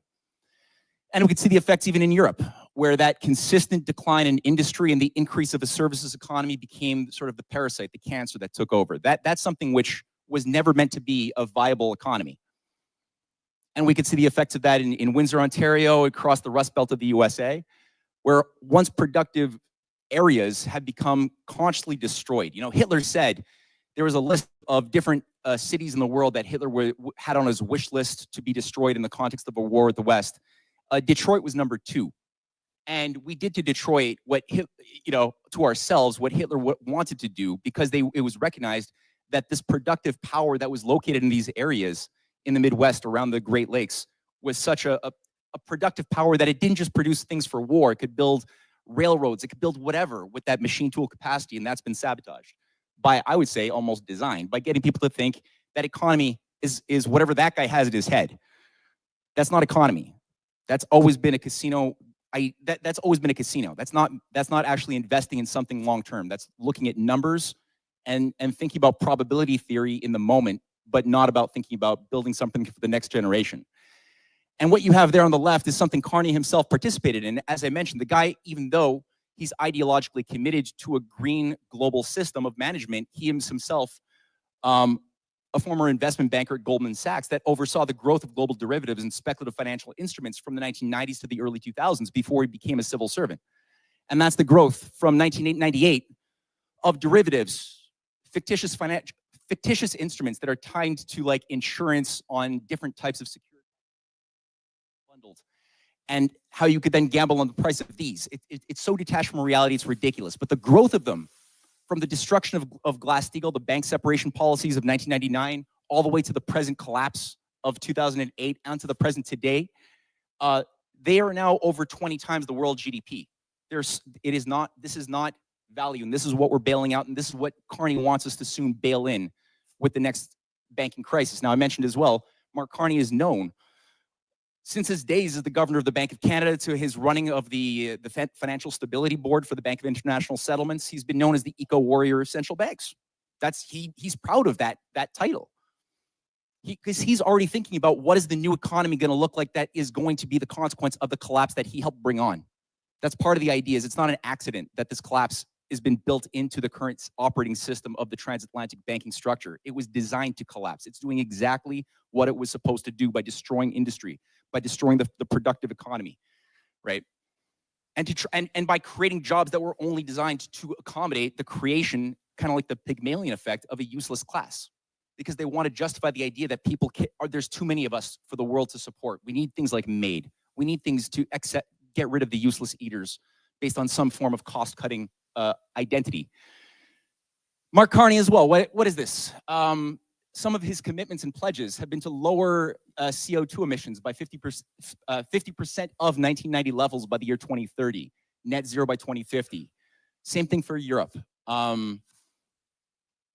He wants to make cutting CO2 targets binding and enforceable by law. He promises that somehow creating $135 trillion of investments into renewables by this new economy that he believes can be brought online. And he has said in 2009, in his 50 Shades of Green, that climate disclosures must become comprehensive, climate risk management must be transformed, and sustainable investing must go mainstream. He then said the firms that anticipate these developments will be rewarded handsomely, and those that don't will cease to exist. He helped set up the Council for Inclusive Capitalism on that basis that integrated with the Vatican in 2021. That's Lynn Forrester de Rothschild right next to the recently deceased Pope, with the idea that, again, green values that are tied to degrowth. Activities like windmills should be rewarded by banks and insurance companies, but anything that encourages society to prosper, to actually grow physically, those have to be punished out of existence. And as I mentioned here, the bail-in regime, he is an architect of that same very thing. And this represents, like I said, not just something that came out of the blue with Carney. It's been a continuous policy since at least the 60s, maybe a little bit before that. And when I looked at where did the real bursts of progress come from in my research that was manifested in the form of my book series and many videos that my wife and I have been making, it happened when provinces got their act together and were able to take their rights into their own hands, utilizing certain things that are available, like Section 92 of the BNA Act. And I'm not a fan of the BNA Act. I think it had a geopolitical fraudulent character behind it. But at the same time, when people knew how to work it, they were able to utilize those powers in order to say, okay, we're going to act like a country. And whether it was in the Social Credit Party of W.A.C. Bennett in British Columbia, who was able to literally nationalize Power Corporation, a private company, which Maurice Strong also was a part of, in order to create BC Hydro, in order to justify the creation of things like the hydroelectric dams of the Peace River and the Upper Columbia River dams that created an economic renaissance for British Columbia. That was one example. That was a huge fight. The previous slide had an image of his plans for building rail lines to Alaska through the ABCY, the Alaska, British Columbia, Yukon conferences. That was one of the ways provinces were able to organize around the dampeners, the saboteurs of Ottawa during those years. And that was his plan on the right. That didn't happen. What we have is on the left. That did happen, but that was only phase one. Phase two involved continuing rail to access all sorts of resources, of which there are still in abundance, still no rail. The rail to Dease Lake is called the rail to nowhere. They were selling it for $1 because he was ousted. It was sabotaged, and his dream to actually connect to Alaska never happened. But it still is a possibility. Whether it happens throughout, I don't know if Carney is ever going to let this happen or what. But I mean, these are good ideas that gave rise to a lot. And just to get across, the reason why Quebec was able to have those bursts of industrial progress as well, and I go through this in volume 3 and 4 of The Untold History of Canada, is because British Columbia, W.A.C. Bennett gave a $100 million loan to Jean Lesage and the members of the l'Union Nationale Party that were able to then use that in order to invest in the James Bay project because they couldn't get any support and were being sabotaged by Ottawa the entire time. And because of that, they were able to create a situation where Quebec has a lot of energy independence, being 95% hydroelectric. There were plans to also have nuclear power, but that got sabotaged by people like Maurice Strong, who created a nuclear moratorium for Quebec, for Canada in 1980 as he was sabotaging Alberta energy independence. And these are some of the heroes of Quebec who died mysterious deaths, one after the other, who are all advancing this agenda. So I'll just say, for more information, there's a lot of books that I've written. There's a little book table that the Holmes family was nice stuff to set up and manage in the front of this facility. And I look forward to any conversations that we want to have. And by the way, I would say, I've got 30 seconds. Does this mean I believe that necessarily independence is the only way to go? Well, we might need that. And as Daniel Johnson Sr., who brought in Charles de Gaulle, said, l'indépendance est nécessaire, mais pas nécessairement l'indépendance. Independence if necessary, not necessarily independence, but if Ottawa becomes cooperative, then okay, sure, we'll stick with it. But if you're going to continue to sabotage, as I think Carney will, then independence it is, and we'll see. But that's my considerations up until now.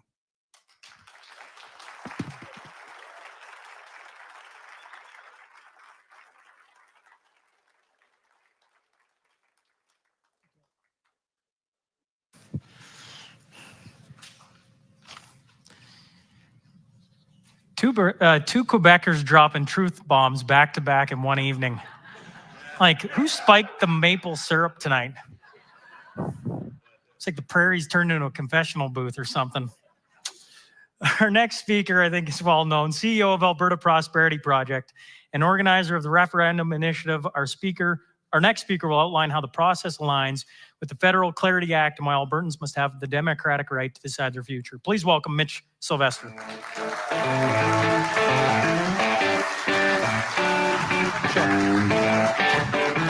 Hello, everybody. Hello. How's everybody tonight? Well, I'm telling you, I'm a little bit overwhelmed and actually a little bit embarrassed for what I'm hearing. It surprises me that I was naive enough my whole life to think that Canada was actually working with us. I mean, really. All right. Alberta Prosperity Project is actually what its name intends us to be. We want us to be prosperous.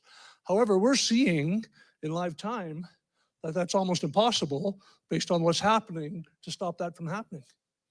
I mean, never in my lifetime, as naive as I'm finding out that I am, would I have thought that our federal government would be working against us consciously to hurt our industry. Who would have believed that? Not me, for sure. And now I understand that after April 28th, I had an epiphany. Up until that point, I was an independent Alberta within Canada person, thinking that that was actually a possibility. I no longer believe that. And the more information I get, the more and more I believe that there's only one path to this. How can we control all of that stuff that they're talking about out there from here? What choice do we have but to go along with what's happening? We have to localize. We can't deal with that geopolitical stuff because there's no way for us to do it. And understand this. This is their attitude towards us. I've always, since I started this 3 years ago, been wondering who they were. You ever wonder who they are? Well, we know one thing about them. They don't like us, right? Understand, they don't like us. So they're telling us that we'll screw the West, we'll take the rest. And of course, us being us, we'll say, well, let the Eastern bastards freeze in the dark. And that's kind of our attitude. And so there's been friction between the East and the West for the whole time. Now, we're talking about them taking advantage of Alberta. Alberta is its own deal. Alberta produces a lot, but however, let's look and see how they treat Alberta. Now, Alberta's net contribution to Ottawa, as far as the numbers are concerned, is quite a bit larger than everybody else's, as you can see. They obviously need our money. Look at Quebec at the other end. Benoit identified lots of things that they did very well, but look at the differences. And Quebec's not a have-not province. Quebec's not a have-not province. But understand that the goal of that is to do exactly what they wanted to do, is to keep us poor. Confederation is working exactly the way they want it to work. So on April 28th, when we lost that election, I'm not going to lie to you, I was hoping Pierre was going to win. And I saw that little thing where they pulled him out of there. And it would have made my life quite a bit easier. But it made me realize that something is absolutely true. There's absolutely nothing that we can do unless we do it ourselves. We can't rely on the politician to do it for us. So we're at the stage right now where we're going to make probably the most important, most critical decision, political decision we'll ever make. And it's going to have to be made in the next very short little while here. Canada pension, you will get your pension no matter what happens here. If Alberta leaves Confederation, you will get your pension. Your pension has a portability clause. It's going to follow you wherever you go. And you're also entitled to have more than one passport, so you will retain your Canadian passport. That's two of the big arguments that I hear against an independence Alberta. My question to you is, we have $350 billion, according to the LifeWorks report, in a fund. Why has the Premier not called that back to Alberta? Understand, we're $100 billion in debt. She could just call that back. That's in the CPP Act. The CPP Act says that the Premier can call back the excess contribution that the province makes, and she can call it back with interest anytime she chooses. Now, there's a $350 billion asset there, and the province is $100 billion in debt. What is stopping our government from actually being proactive and making us more independent by doing that very little thing? What's stopping our government from collecting our own taxes? And these are things that are simple as far as I'm personally concerned. Last year, I had the opportunity to have a conversation with the Premier and about the Bill of Rights. And I said, well, you know, Premier, honestly, the grassroots people are not very pleased. And she says, why is everybody so angry? I said, because you're not doing a lot of things that seem to be very easy and things that would benefit Alberta that, as far as we're concerned, are no-brainers. And that's her own words on Alberta pension. Alberta pension is a no-brainer. She consciously said that. Now, she's been standing up to Trudeau, and I admire her in many ways, but Trudeau is an easy target. And what I'm seeing is that now that Pierre has lost this election, I believe that our Premier and our government of Alberta was pinning their hopes on the fact that Pierre would win, and then we'd have pipelines going in every direction. I would personally have 2014 gun laws, and everything would be back to normal for a while. But these people are consciously working against us every single day, and we're not like that. We've got elbows up for Canada, but Canada doesn't have elbows up for Alberta. And that's absolutely the way I see it. Now, this is a transfer payment, $13.6 billion to Quebec. Next year, it's the same thing, never changes. We give them $27 billion in 13 months, and we're running deficit budgets. How's that make any sense? It's not fair. And if you're looking at fairness, this is not fair. It's a conscious thing made to make us poorer. Now, let's please understand that. I know it's hard to understand that the government of Canada is actually working against us, and never in my wildest dreams would I have thought that they're consciously trying to hurt our economy. Danielle said they are sabotaging our economy, actually, and that's a quote.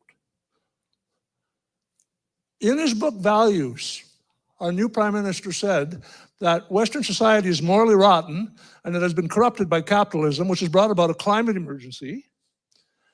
And this, he claims, requires rigid controls on personal freedom, industry, and corporate funding. Assets will be stranded, used gasoline-powered cars will be unsaleable. Now, just understand, how is that not the front page headline of every newspaper in Canada for 2 months before the election? That's flat out communism. That's what that is. And he's telling us that that's what he's going to do to us. And they're also discussing right now no more gas-powered vehicles in Canada by 2035. So what is that going to mean for you? They don't work here. You can't go anywhere. You imagine the infrastructure that's going to have to change to accommodate that? That's 10 years away. Every gas station is going to be no good. They're going to have to replace that with plug-ins. We do not have the infrastructure to plug in every car in Alberta. It's just not possible. So if they continue down that path, you're going to be stuck in your little area. Didn't they predict this? You will own nothing and be happy? My wife said something to me that I would never have thought of in my life. She said, you know, Mitch, there are people out there that will own nothing and be happy. Just not us. So just saying. And it never dawned on me, not for 1 minute. All right, Brookfield. Brookfield has interests in electric cars. They have interests in carbon capture. They have interests in all the things that they're pushing on us. So understand that used to be against the rules. Understand this, they have no rules. And that's why we can't fix this relationship, because they have no rules. If you're going to take one single thing, they are above the law. Did we elect kings or tyrants? We did not elect those people. That's not what we elected them to be. But since they have no rules, that's exactly what they are. And that's why it cannot be fixed. Right there. If they would live by the laws of the land and common laws, if they hurt people, if they steal money, if they do all that kind of stuff, and they would be held culpable for it, then we could have it. Understand what's at stake here. This is the richest piece of real estate in the world. Europe does not have the resources that we have here. Do you think it's coincidence that Europe is coveting Alberta and Canada? It's not a coincidence at all. Not anymore. China does not have the resources and riches that we have. We have enough oil in the ground to pay the entire US debt right here in Alberta. Just understand how valuable this is. And understand that right now we have a path to actually take advantage of that and change what's going to happen nationally by nationalizing, by becoming independent ourselves and using it to live the lives that we thought we were actually living the whole way, all the way along. When I became premier, the premier said this to me. I thought I would fix everything in 6 or 7 months, but everything is broken. That means it cannot be fixed. At that level, when the Premier of Alberta said everything's broken, that means to me that it's too corrupt to fix. That's exactly what that means. So that is our biggest problem right there. That's alluding to the fact that we have these elected people that have no rules and do whatever they want. And we've seen it over and over again, and I'm going to illustrate that here as much as I can. Senator Plett in the middle spends an hour talking to you about liberal corruption. Ethics violations is what they call them. That's the term for crimes. 82 ethics violations where they steal hundreds of millions of dollars and billions of dollars from us with no consequence. So if that's the case, we just re-elected the very same cabinet that the Liberals have had in power for the last 10 years with a more effective leader. Does that not concern you? And moving forward, how much concern, what is going to actually happen? Look what they're already doing. Electric cars, 5% GDP to Europe. Why would we be sending that to Europe? The Americans have been talking to us about 2 or 3% GDP forever. Today, they announced a 5% GDP to them in Europe. That's a long ways from Alberta. The Davidson report. Let's talk about that. Nobody wants to look into that. That's a faux pas. Can't talk about this stuff because, you know, the government did not hurt us during COVID, right? It was a test. COVID was a test. They wanted to test to see how far they could push us. Danielle said, if they don't do this, this, this, and this, it's going to affect national unity. And now we're talking about that very thing. We're talking about affecting national unity. That's us. So if we don't stand up and have a group like Alberta Prosperity Project that will threaten national unity, she hasn't got a stick, right? But the only thing with that is that we have to threaten and even mean it. And that's the real thing that has to come out of this. Everybody has to understand how deathly serious we are. Let's not ignore the last 10 years. I'll help you remember. All government ministers admit COVID restrictions are all about political power and control, not about stopping infection and transmission. Let's talk about censorship. I'm old enough to remember that censorship was something that we never ever thought would happen in Alberta or Canada. Remember this, you don't know what you don't know. And remember this, the people that are going to be hurt the most by censorship is your children, because they're going to be indoctrinating your children and they're going to be giving them the information that they actually want them to have, and that is who is going to be hurt the most on this. Then C-293, you know what that is? They're attacking all of our industries. They are going to pass a bill that is going to allow them to go to your farm, seize your land, and seize your herd. Why? How can they give themselves that kind of power? Does it make sense to anybody in the room? All it does is it's going to give them control and the ability to hurt our industry. Another example right here. It's hit with a retaliatory tariff on canola. We put 100% tariff on a Chinese electrical car that nobody knows what the hell it is. So they could turn around and canola and put a tariff on our canola, our peas, our pork, and our food, which costs you more money. And it was the intent of it. The intent of it is to hurt you and make you poorer. Plain and simple. There's no other way to explain that. Oil. They're sabotaging our oil industry. Everybody else in the world is producing more oil except us. Bills unique to Alberta. Pipeline bans, tanker bans, oil and gas investment. Everybody says we're landlocked. We're not landlocked, we're policy locked. We're policy locked.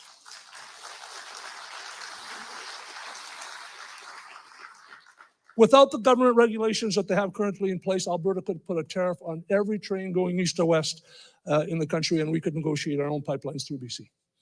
That's all there is to it. Right now, we can't do it because federal rules don't allow it. $500 billion in lost investment in Alberta. That's a lot of money.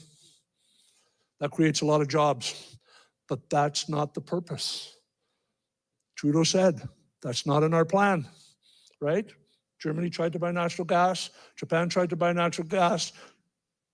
Greece tried to buy natural gas. What did Pierre, not Pierre, that's just Freudian slip, Justin, what did he say? He said, no, that's not in our plan.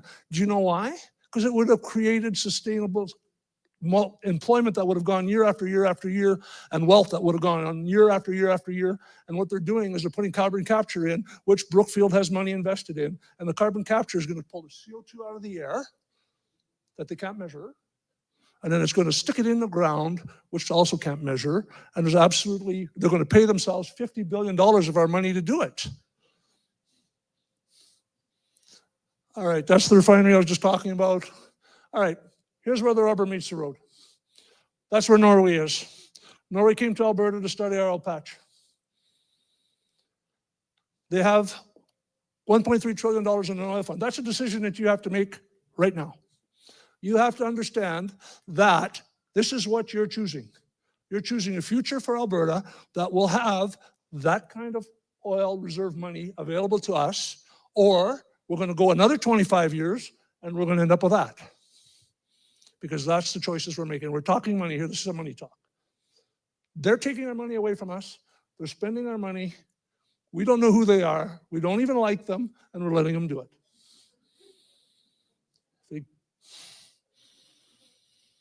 And that's not all. They're capping the industry. So not only are they stopping the production, they're killing the cow. Again, what's the purpose? To make you poorer.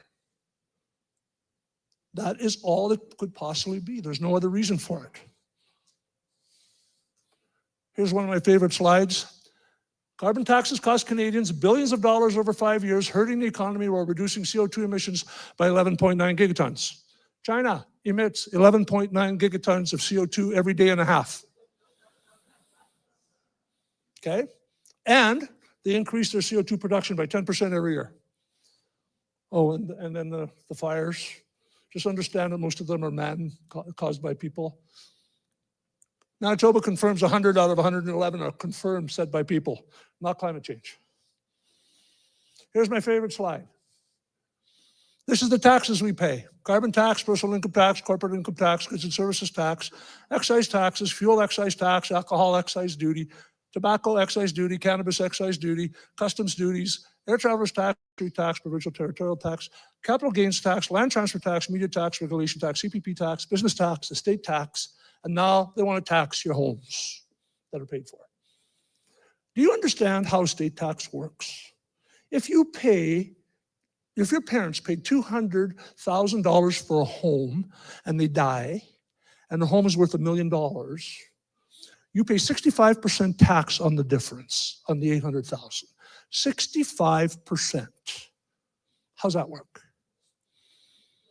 Just understand that, 65% on the difference. So what's the purpose of that? They don't want you to transfer your wealth down to your kids. That's plain and simple what it is. That's all it is. In a free and independent Alberta, we're talking about a business plan. We could talk about a flat 12% tax for everybody. That would, you wouldn't have to pay any income tax, consumption tax of 12%. And when they do give us money, they give it to all these people, all corrupt nations. I'm going to go by a couple slides. Okay, let's look at this. One more thing on the money. Audit of $187 billion worth of Liberal infrastructure fund finds 20,000 missing projects. So they're also stealing it. And that's part of the fact that what we're discussing, that there is no accountability for these people. They didn't even look into it. Mark Carney said, we've had an election. Don't worry about that stuff that happened last year and the year before. Don't worry about it. That's the way it works. Here's the last thing I'm going to talk to you about. Doug Ford had his house broken into when he was in it. Now he's all about guns. You should be allowed to shoot criminals who break into your home, right? Attaboy, I love that. Here's the way the communists look at guns. All political power comes from the barrel of a gun. The Communist Party must command all the guns. That way no guns can ever be used to command the party. So they're actually chasing you down for your guns. They've got a minister that's going to come to your homes and get your guns. And this is the way, I'm going to finish with this. A well-regulated militia being necessary to the security of a free state and the right of the people to keep and bear arms shall not be infringed. And that is the way we're going to run the new Alberta. Thank you very much.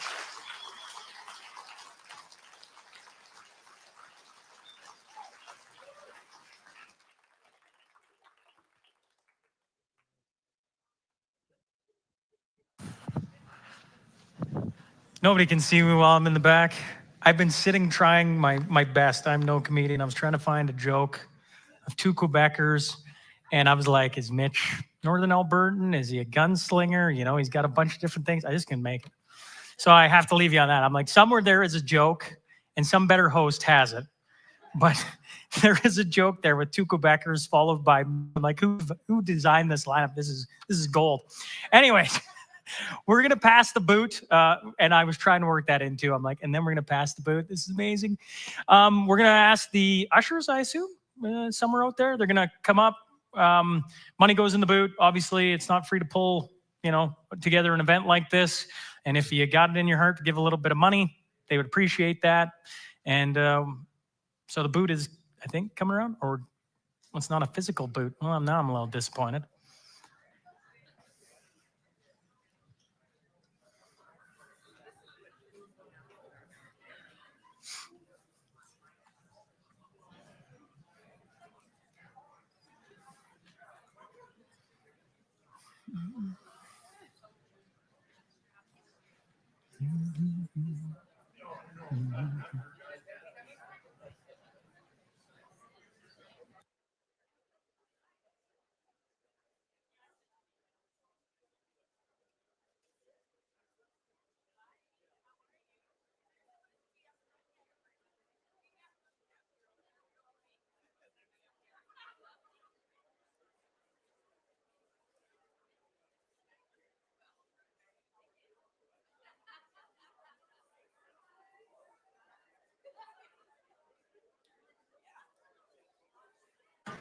The clock has started to tick. You got 10 minutes, and then we'll start up with our final four speakers.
I know it's quick.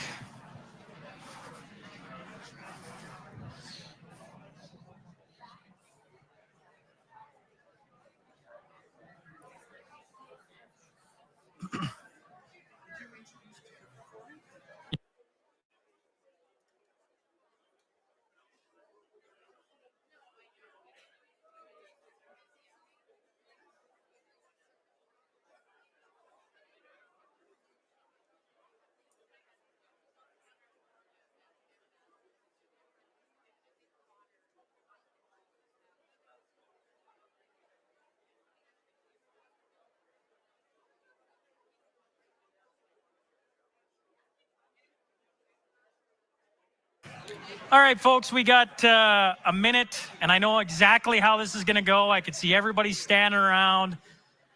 As much as I want to stand around and gab, that comes at the end. We got 4 speakers left, and so I'm going to ask you to find your seats on our pace. I got to be honest, I'm quite impressed with the speakers so far. Ehret Chipiak, folks. How are you? I'm quite impressed with our speakers. We've been keeping on top. Now, I was searching for a joke, and I didn't feel it hit very well. So I kept putting it into AI, and I'm like, I wonder if Grok can give me a good joke on 2 Quebecers and a gunslinger. This is what it gave me, okay? We'll see if anybody laughs. 2 Quebecers and a gunslinger walk into a bar. Bartender says, "What's this? A showdown for sovereignty?" The Quebecers order a poutine and a Molson. The gunslinger calls for a whiskey, and they toast to splitting the land. Syrup for them, bullets for him. A few laughs. Said, okay, maybe AI is better than I am. All right, one more. Okay, one more. Because I was messing around with it because I was annoyed. I'm like, come on, Grok, give me something here. I mean, literally, you got 2 Quebecers followed by Mitch Sylvester. There's something there. I know there is. This is where I need twos. Twos is probably sitting at home watching, cursing at the screen. Literally cursing at the screen, probably. 2 Quebecers and a northern Albertan walk into a bar. Bartender quips. Planning a border redraw? They grab a poutine, a Molson, and a kokanee, then clink glasses to Canada's split. 1 part maple, 1 part crude. There you go. That's Grok. And it got more chuckles than I thought it would. So I'm going to be honest, I didn't chuckle in the back. I was like, come on. Okay, we have 4 speakers left. And first, the thing I want to draw your attention to is there was one brave soul to come out tonight from the UCP. That's MLA from Lacombe Ponoka, Jennifer Johnson.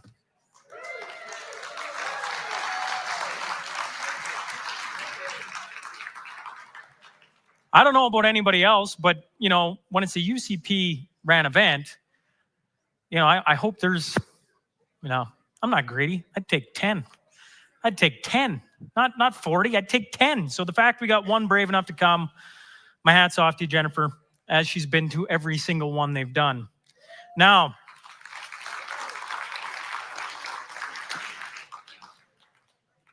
the next speaker reminds me often, you know, with politicians, that you got to reward them when they're doing good things. And so I see you sitting there, and I'm sure at times it can't be an easy seat to sit when the rest don't show. So that's if you're sitting in different constituencies, maybe remind them it isn't such a terrible thing to listen to a conversation.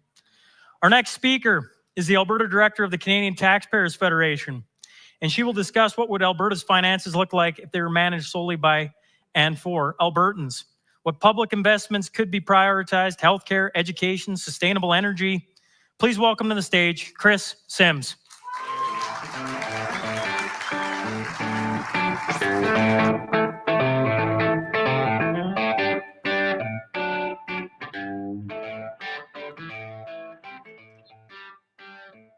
Well, hello. Is this thing on? Wonderful. Can you hear me in the back? Great. Thank you so much for coming out. As my dear friend Sean just mentioned, my name is Kris Sims. I'm the Alberta Director of the Canadian Taxpayers Federation. My dear friend Franco Terrazzano is actually in the audience, if you want to go say hi as well, along with my daughter. I see a few of our CTF t-shirts in the crowd here as well. So thank you so much for being so passionate that you will come out on a rainy evening and talk about things like sovereignty, freedom, finances, taxes, and government. We need folks to actually get out there and do the work and understand this stuff, because then they need to tell 10 friends. They need to get their friends and neighbors involved in accountable government. Now, I was raised in rural Western Canada. I am a rural Western Canadian girl. And I always had a dream of being a journalist. And when I was in my early 20s, just after I got married in Hope, British Columbia, my husband and I moved to a magical land called Ottawa. And I started working in the Parliamentary Press Gallery, and it was right in the mix. I used to check the time by looking at the Peace Tower outside on the Parliament buildings. That's how in the thick of it we were at the time. And you know what? I spoke with so many people back in the day who were from what I would call the Laurentians. They were from the corridor that runs from Quebec City down to Windsor. And I really believed that it was my responsibility to represent rural Western Canada. And if only I would explain myself and my brothers and my cousins and all of the folks in my family, that we would have a meeting of the minds. I truly believed that. And I thought it was really important. So much so that I had a subscription to Western Standard magazine. True story. I had it stacked on my desk at the CTV Parliamentary Bureau, in earnest, because I thought it was important to fly the flag of things like oil and gas and smaller, more accountable government, having referendums, right? Recall legislation, that good old prairie populism that I believed in so much. And I thought that folks were listening, but I understand the frustration of feeling that we aren't being listened to. What I want to talk about, though, is about the brass tacks and the numbers here in Alberta, because including my own experience, I'm going to say something that is hard to hear. It's easy to get mad at Ottawa. Let's admit it, it's super easy to get really proud of ourselves out here and our hard work and rail against those Eastern bastards in Ottawa. Let them freeze in the dark. I hear that. And cards on the table, I'm a big fan of Premier Danielle Smith. Known her for a long time. We were both in radio. I like the way that she works. But in order to have a fortress here in Alberta, we have to be fiscally sound. We have to be strong here at home. In a recent Calgary Sun article, I compared her actually to Sarah Connor from the movie Terminator 2. Anybody who follows me online, and poor Franco's heard this speech so many times, he's sick of hearing it. My favorite movies are the first two Terminator movies, because we see Sarah Connor go from this fragile, vulnerable mother who's frightened of her own shadow and doesn't know how to balance her checkbook into this warrior in the second one. We find out where she is. She's locked up. What's she doing? She's sitting there crying? No, she's doing pull-ups. So she's ready for the fight. So the question is, what would have happened if when time came to save the world, they went to that bunker and they opened up the door and there was nothing in it? No minigun for Arnie, no supplies. You're not ready to go. And this is where I want to come back to Fortress Alberta. What's our spending situation like here? How much would it cost for us to be a country instead of a province? So I wanted to give you some numbers of where we're at here in the province of Alberta. Right now, our provincial debt is more than $82 billion. It is going up, not down. That's a bad thing. They're borrowing more than $5 billion extra dollars in this fiscal year right now. The latest budget they gave us, we are more than $5 billion in deficit. That's, again, not okay. Why? Because we pay interest on that thing every year. It's the same as if you had a credit card or a line of credit. There isn't some magical free money that the government can just use for its debt. No, all of us taxpayers here in Alberta are paying the interest on that debt. It's close to $3 billion just this year. To give you an idea, that's more than what we're spending on public safety and emergency preparedness. The debt interest cost here in Alberta, that cost is more than what we're spending on emergency services. It is eye-watering. I'll give you another point. Debt interest costs, if we go back one generation, okay, I'm dating myself, but I graduated in the mid-1990s, okay? Spice Girls were just coming on the scene.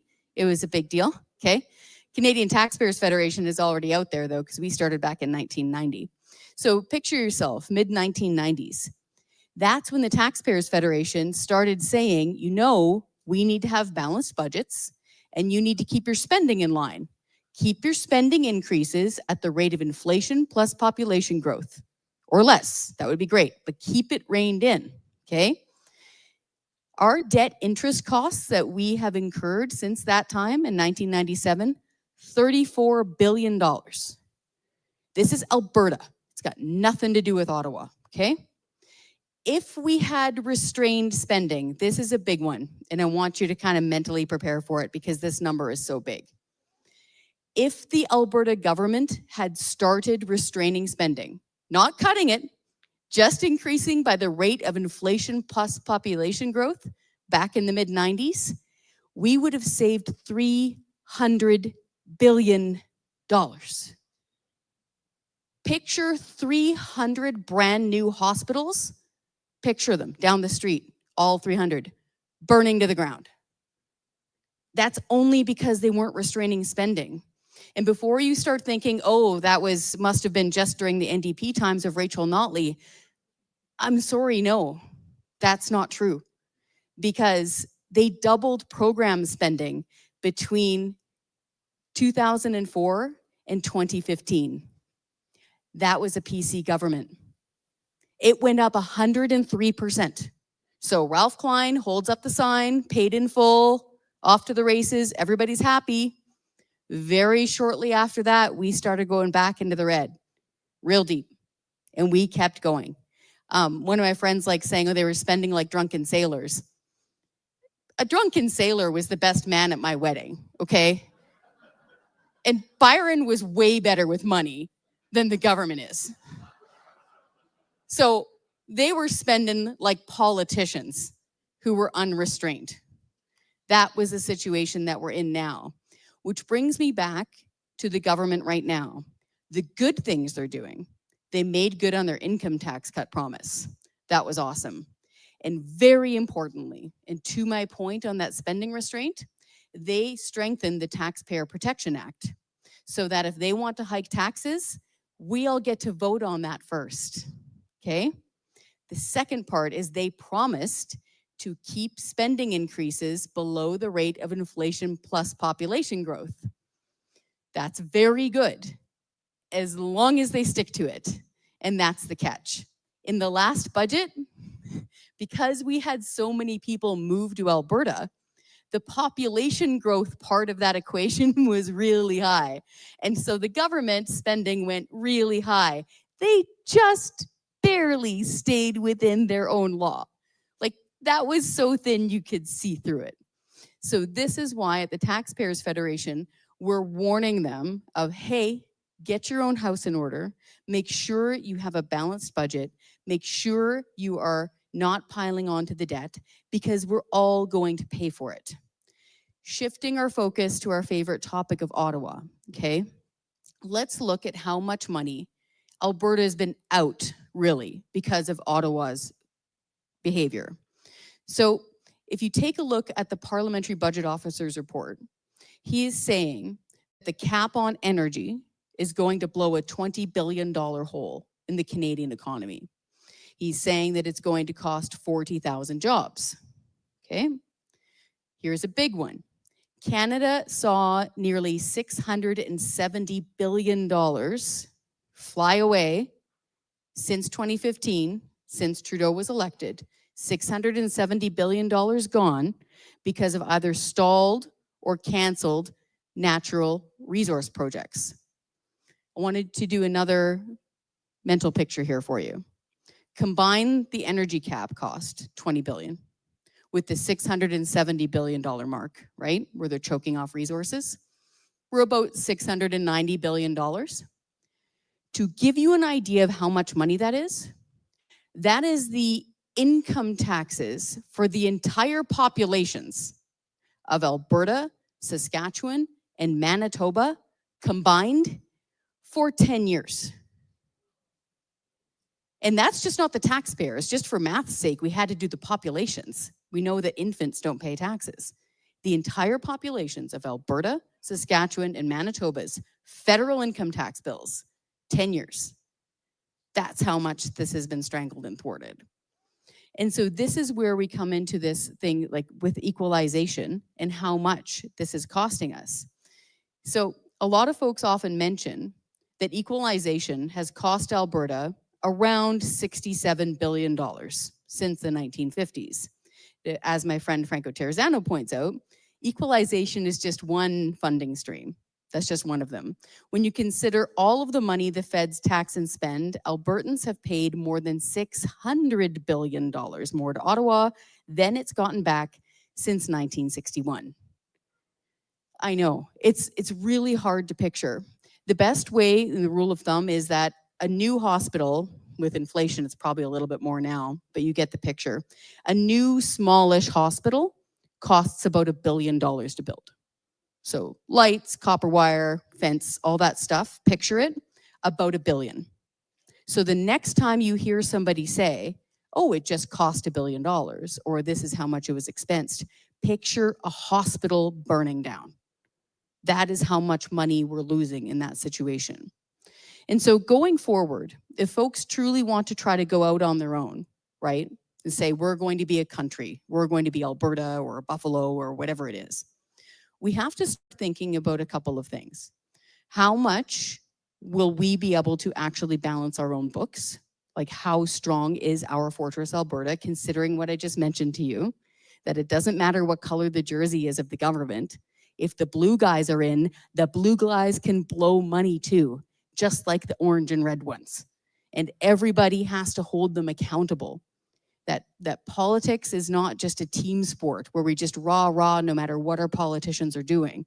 We have to hold them to account and make sure they're doing the right things, because otherwise we all pay for it. So, do we have good fiscal management here in Alberta? We just did a fiscal report card of all the finance ministers. Alberta came in second because they're doing a pretty good job. They got a B because they delivered on that income tax cut. We've got a great taxpayer protection plan. They are saving money in the Heritage Fund. There's a lot of good things going on there. But it's a yellow light of caution, adding money to the debt, because we can't afford it.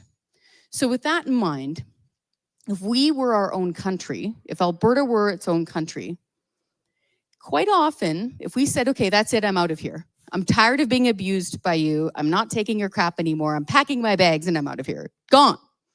Okay. But in divorce proceedings, it's usually the higher income earning spouse that keeps paying more after the divorce, because the other spouse is determined to have a certain level of lifestyle that you've been accustomed to. And the judge says, guess what? Yeah, I know you've been making most of the money, you've been paying most of the bills, and you're going to keep on doing that. So we have to kind of keep that in mind of, would that be a clean break? How long would those legal entanglements last? How much would they cost? Would there be any way for them to come back after Alberta taxpayers in order to get reparations for, the dependent Maritimes? Picture them as our children, right? We're having a falling out with our husband in Ontario or our wife in Ontario, and now the kids in the Maritimes, they need braces, right? So they're coming to us for more money. Would that happen? We have to keep that in mind. Also, there are entire departments, right, that cost money. How much would Alberta's national defense cost? Would we be building jets here? I don't imagine we're building a lot of boats, but would we be building jets here? Border security. Would we be setting up border crossing booths? Like, I don't quite know where you'd put them. Would you put them on all the gravel roads between Alberta and Saskatchewan? If Saskatchewan's coming, are we going to put them on the Manitoba border? Will we make Manitoba pay for them? We don't know, right? How much is that all going to cost? So those are some of the things that I think it's important that we keep in mind going forward, no matter where you are in separation. The Taxpayers Federation, we're a national organization, so we bring you the numbers. We tell you how much things cost and where we're at as far as these things go. So going forward, ask yourselves things like, how much will it cost for us to have a national defense? How much will it cost for us to have borders? There's other great organizations that have done super deep dives on pensions. How much is that going to cost? Are they really going to let us take a certain percentage out of the Canada Pension Plan? And then also comes the question of debt. So we just had the Teddy Waste Awards last night with the Canadian Taxpayers Federation, and former Prime Minister Justin Trudeau won the Lifetime Achievement Award. I mean, he worked really hard for it. I mean, there was a lot of material there. So he actually managed to double the debt in less than 10 years. And again, picture that. It's so easy to say, it takes like 4 seconds. But picture all of the governments, from Sir John A. Macdonald to Laurier to, Mackenzie King and Diefenbaker and the first Trudeau and Harper. Picture all of the world wars. Picture the Great Depression. Picture all those downturns. Add up all of those governments' debts. Double them. He doubled them. And before anybody says, oh, well, there is a global pandemic, what was he to do? He doesn't think about monetary policy. Let up. No, he was spending like a reckless politician before the lockdowns. In 2018, 2019, thereabouts, he spent more, his government spent more in that one fiscal year before COVID than any 1 year of the Second World War, adjusted for population and inflation. So picture it, like the Soviets weren't parachuting into the schoolyard, okay? Like nothing crazy was happening. There was no tsunami. This is 2018, 2019. They still managed to spend more than during the war. It was wild what that government was doing. And so we now have a debt that is more than $1.2 trillion. I told you about the hospital and the $1 billion. We're going through that hospital one a week.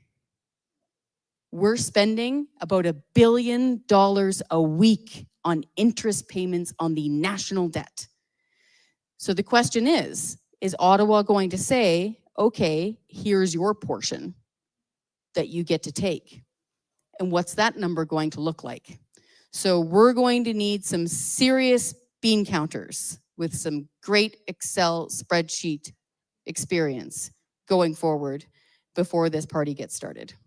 Thank you so much.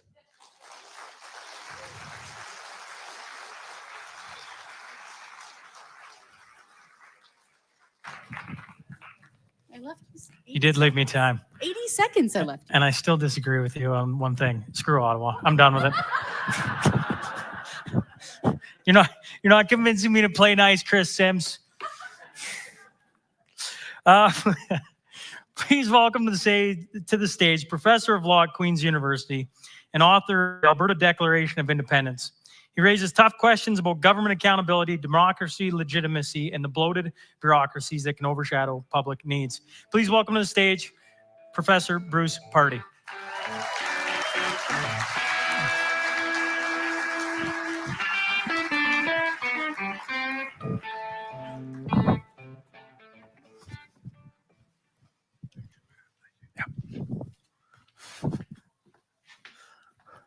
Hello. Is this on? All right. Can you hear me? You can't hear me or no? Yes. All right. I'm the interloper from Ontario.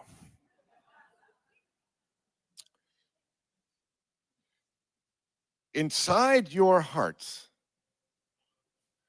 there is a Canada that you know and love. The true north, strong and free.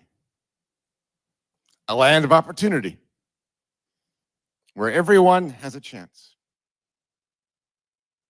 Where people prosper by their own initiative and hard work, a compassionate country where no one gets left behind,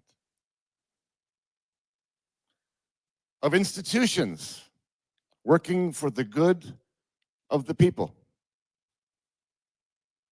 and above all else, a free country, a country governed by the rule of law,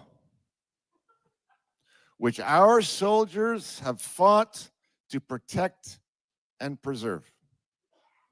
This is the country to which you have been loyal, flown its flag, cheered on at the Olympics and on the ice. The country which you may have served and sacrificed for. The past 5 years have revealed an ugly truth. Now, it was apparent before that, but our disbelief got in the way. This Canada that you thought that you lived in, does not actually exist.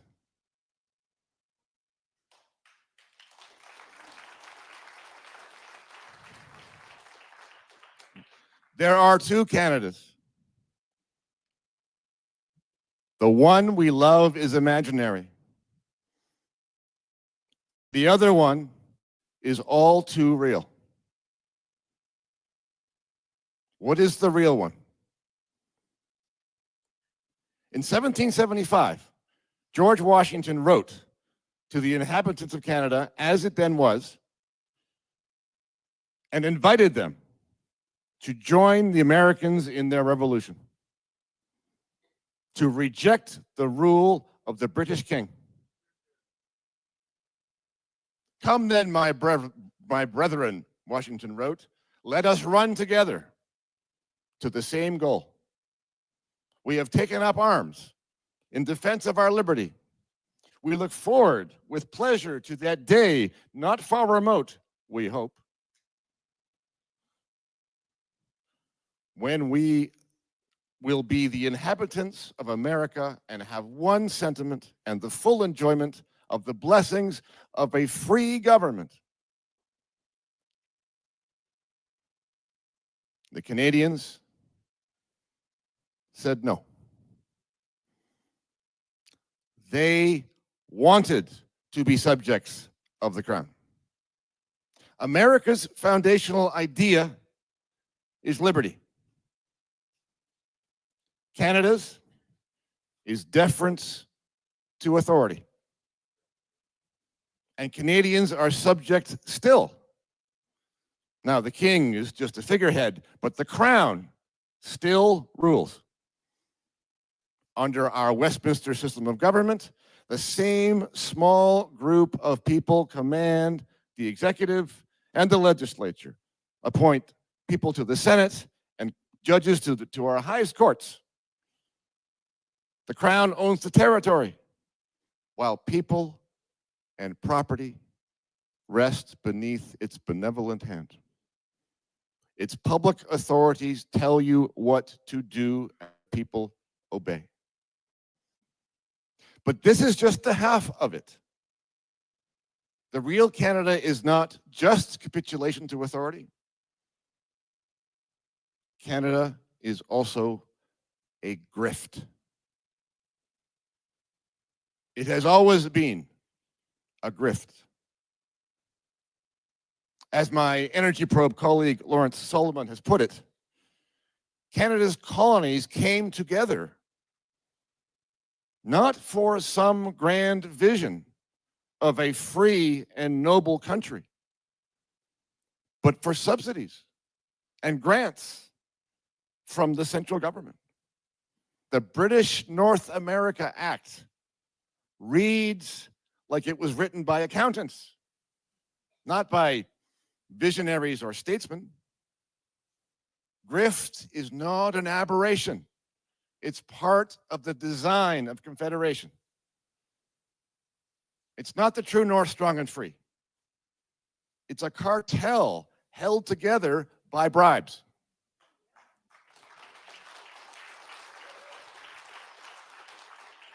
Now, I don't need to tell you that in the Canada of today, the grift is everywhere. Government contracts to politically friendly firms, banks, one of the biggest grifts of all. Crown corporations, Aboriginal communities, Quebec, yes, the whole damn province.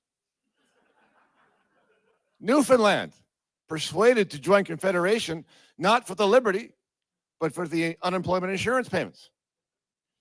Government programs for this and that and the next thing. Universities, public servants, politicians and their pensions, protected industries. And the list goes on and on. Everywhere you look, someone is on the take. The main exception, the taxpayers of Alberta. Right.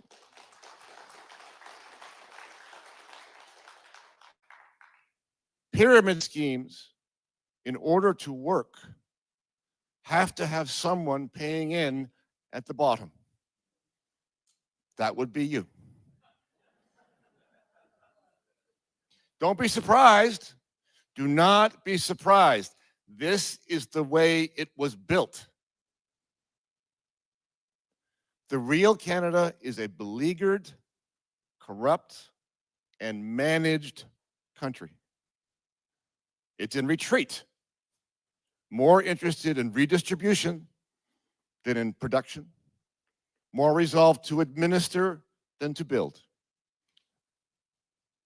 Abandon freedom for the appearance of safety.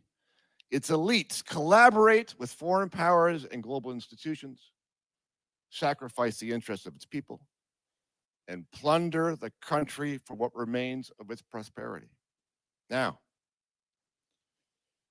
those who aspire to build a sovereign Alberta inside a united Canada are thinking of the Canada that exists only inside their heads.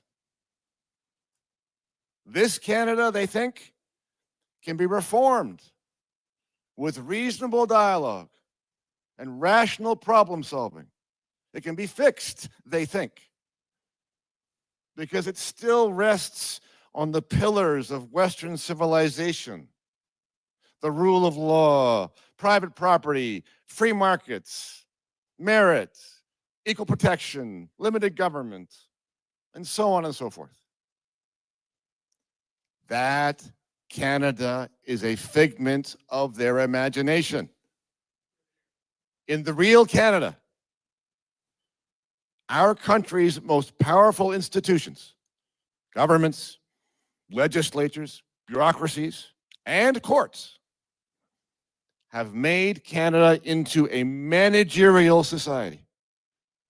This Canada is not united, it is not reasonable, and it is not rational. It is planned and directed. It is progressive and socialist. And it is pathologically self-destructive. The people are managed. They are directed, influenced, regulated, supervised. What kind of cars to drive, how to carry their groceries, what medications to take, what to think, how to speak, who to hire, taxed at work, at home, at the pump, at the store, so that their money can be sent elsewhere. The problem is not just bad policy. This is national character. This is baked into the Constitution. The real Canada cannot fundamentally reform. And yet,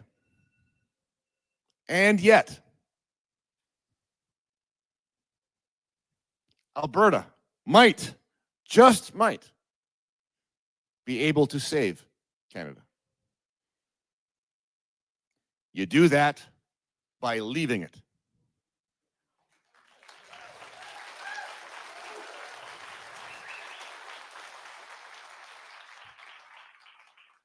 Only in the face of an existential political earthquake is there any chance that Canada will face its own problems. And maybe not even then. But pass a referendum, disrupt the country, start a cascade, let dominoes fall. Now, your biggest danger, Alberta, in becoming an independent country is this: that you will keep the system that you are trying to escape. You are trying to rid yourselves of Canada.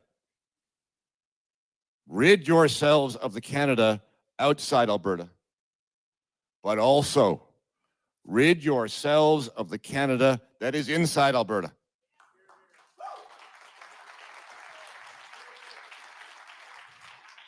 That means you must get rid of the Westminster system of government. You must get rid of your managerial state.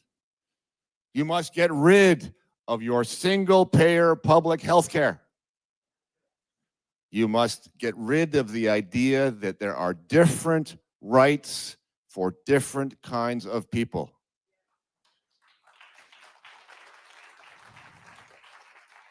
And you must get rid of the grift that also exists inside Alberta. Same kind of list. Government contracts, protected industries, carbon capture and storage. I don't need to go on. You know the list. This is happening in your backyard as well. If you want a free Alberta, these things must go. You must change the way you govern yourselves. Like, don't get rid of the tyranny from far away and fail to banish the tyranny that's right next door. Save yourselves, save Canada. Heck, you could save Western civilization. Alberta could be the new America. Now, by that, I do not mean necessarily that you will join the Americans. What I mean is, you could be the new America. You could be the 21st century America. In 2025, Alberta is in the same kind of situation that the Americans were in at the time of the Revolution. A hinterland being pushed around, its riches taken for the benefit of the established order far away, a lack of representation at the center, an abusive relationship taken for granted, pleas and complaints ignored. America made itself the land of the free. They didn't just break away. They didn't just rid themselves of that particular king. They got rid of kings. They started again. If it is within you, Alberta can make itself more American than America. Take the best of what the Americans did and make it better. Fix it so that it actually works. Think big, Alberta. This is your moment to remake civilization. And there is nobody left to do it but you.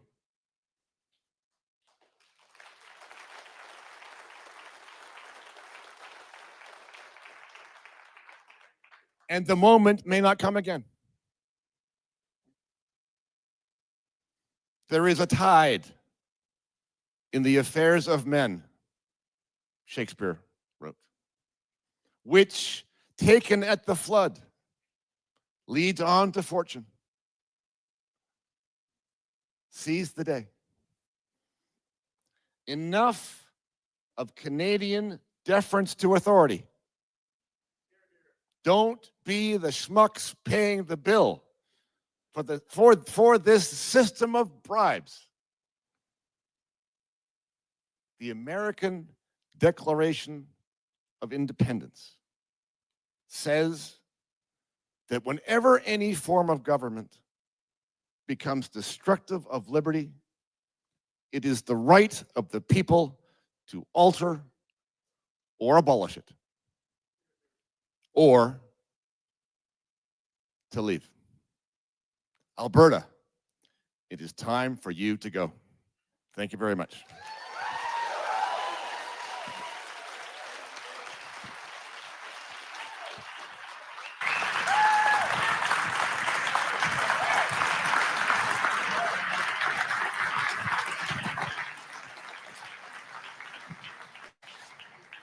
For those keeping track, we have 2 speakers left.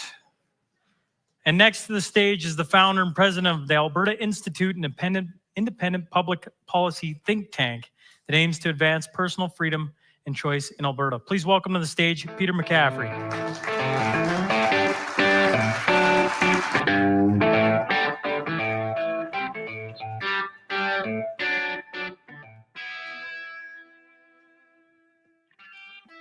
Good evening, everyone, and thank you for having me. As mentioned, my name is Peter McCaffrey, and I'm the president of the Alberta Institute. We're an independent libertarian research and advocacy organization that works to develop and promote practical solutions to a whole range of public policy problems, from municipal to provincial and federal, especially when it affects Alberta. And given the nature of the event tonight, I should remind everybody that we're also a nonpartisan organization, which in practical terms means that if the NDP want me to come and give this speech to their conference, I would also be happy to do that, although I'm guessing they might need someone to teach them some economics first. Now, in case you haven't worked it out yet from my accent, I'm not originally from Alberta. I was born in the UK, mostly grew up in New Zealand, and then moved to Canada in 2012, first to Saskatchewan to work for a think tank there, and then to Calgary in 2014 to work with Preston Manning at the Manning Centre. And then I founded the Alberta Institute in 2018. And some of you may be familiar with the Alberta Institute already, but if you aren't, I think it would be fair to say that we're now the largest think tank that is focused exclusively on Alberta issues, based right here in Calgary. Even if you aren't familiar with the Alberta Institute itself, you might be familiar with some of our other projects that we work on, things like Common Sense Calgary on municipal issues, Project Confederation, and also the Free Alberta Strategy, through which we wrote and advocated for the Alberta Sovereignty Act before Danielle Smith picked it up and campaigned on it in the UCP leadership race and subsequently in the 2023 election. And that brings me nicely to what I want to mostly focus on in my talk here, which I think is a slightly different way of thinking about the issue that we're here to discuss, and that I've been contemplating on for a while. And that contemplation actually goes back a number of years. Many of you here may know Professor Barry Cooper, political scientist at the University of Calgary, one of the famous Calgary School professors. And he was actually also one of the 3 authors who wrote the Free Alberta Strategy that we published. Anyway, I've been lucky enough to benefit from Dr. Cooper's expertise on Western political philosophy on many occasions. But one particular idea that he talked to me about once kind of stuck in my mind, and it keeps coming back and becoming relevant more and more. And I probably won't give it the justification that it deserves, and I'm sure Barry could explain it better than I'm going to now. But roughly speaking, the idea that he communicated was that if anyone ever says to you that they would never, ever support separation, even in an extreme situation where the relationship between Canada and Alberta is far worse than it is right now, then they're not being rational. But equally, if there's no possible kind of relationship between Canada and Alberta, no matter how implausible, that could make you support wanting to Alberta to stay in Confederation, then you're also being irrational. Now, before those of you who've already made up your mind to leave kind of boo me off the stage, let me explain a little bit more in detail what I mean. I want you to imagine a line all the way across this stage, all the way from one end to the other. It's not a political spectrum, it's not left to right. It's just a line representing every possible version of Alberta's place in Confederation. So on one end of that line would be total federal control. A world where Ottawa governs Alberta entirely, where Alberta has no seats in Parliament, no say in the Senate, no judges on the Supreme Court, no ability to decide what happens in our own backyard. Almost every tax dollar goes east, not just the very large amount that goes east now. And, you know, we could make up all sorts of other things. You know, the Alberta legislature can't pass any law unless it's approved by the federal parliament, or whatever you want to come up with. And then on the other end of the line, imagine Alberta as an imperial power. Imagine if we got to elect every MP, not just the Alberta MPs, but all the other MPs in all the other provinces as well. Imagine we appoint every justice of the Supreme Court. We decide Quebec's language laws and Ontario's carbon taxes. Red Deer's the new national capital. Sorry for those of you who live in Red Deer. Money's now going to flow from Quebec to the west. Only electricity generated from oil and gas is allowed. No solar, no wind. That's all banned. Rodeo's the new national support. Every province must build 3 pipelines a month, and you're only allowed to eat pancakes for breakfast. Now, of course, those are extremes. They're silly examples. They'd never happen, and no one really even wants that. But imagine them as setting the outer bounds of this line. And then as we start to move inwards, things get more and more plausible, more and more possible. So if we were maybe here, a little bit in, maybe Alberta gets a guaranteed number of seats on the Supreme Court. Maybe we got bonus seats in the Senate and the House of Commons. Maybe we get vetoes on infrastructure projects in the East. That starts to sound a bit unfair to the East, right? But, I mean, those are the sorts of things that happen right now, only the other way around. Because somewhere around here is where we are right now. Quebec gets guaranteed seats on the Supreme Court. In fact, it's guaranteed in the Constitution. It's not just law. The concept of equalization, if not the formula, is entrenched in the Constitution. In the House of Commons, Quebec and the Atlantic provinces get bonus seats. I won't go through the full list of inequalities because you probably know many of them, and some of the speakers tonight have covered them too. But suffice to say that Confederation isn't fair. We're not here in the middle. We're somewhere over there in this example. And as outraged as Quebec and the East would be if the situation was somewhere here, that's how outraged we should be about it being down there.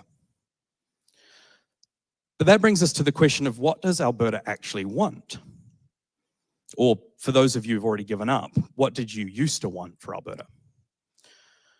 I think we want fairness. We want to be an equal partner in Confederation, not a junior one. We don't want more than other provinces, we just want the same. We don't want to be over here telling other provinces what to do. We just want them to stop telling us what to do. And that brings us to the efforts of the UCP since they got elected in 2019.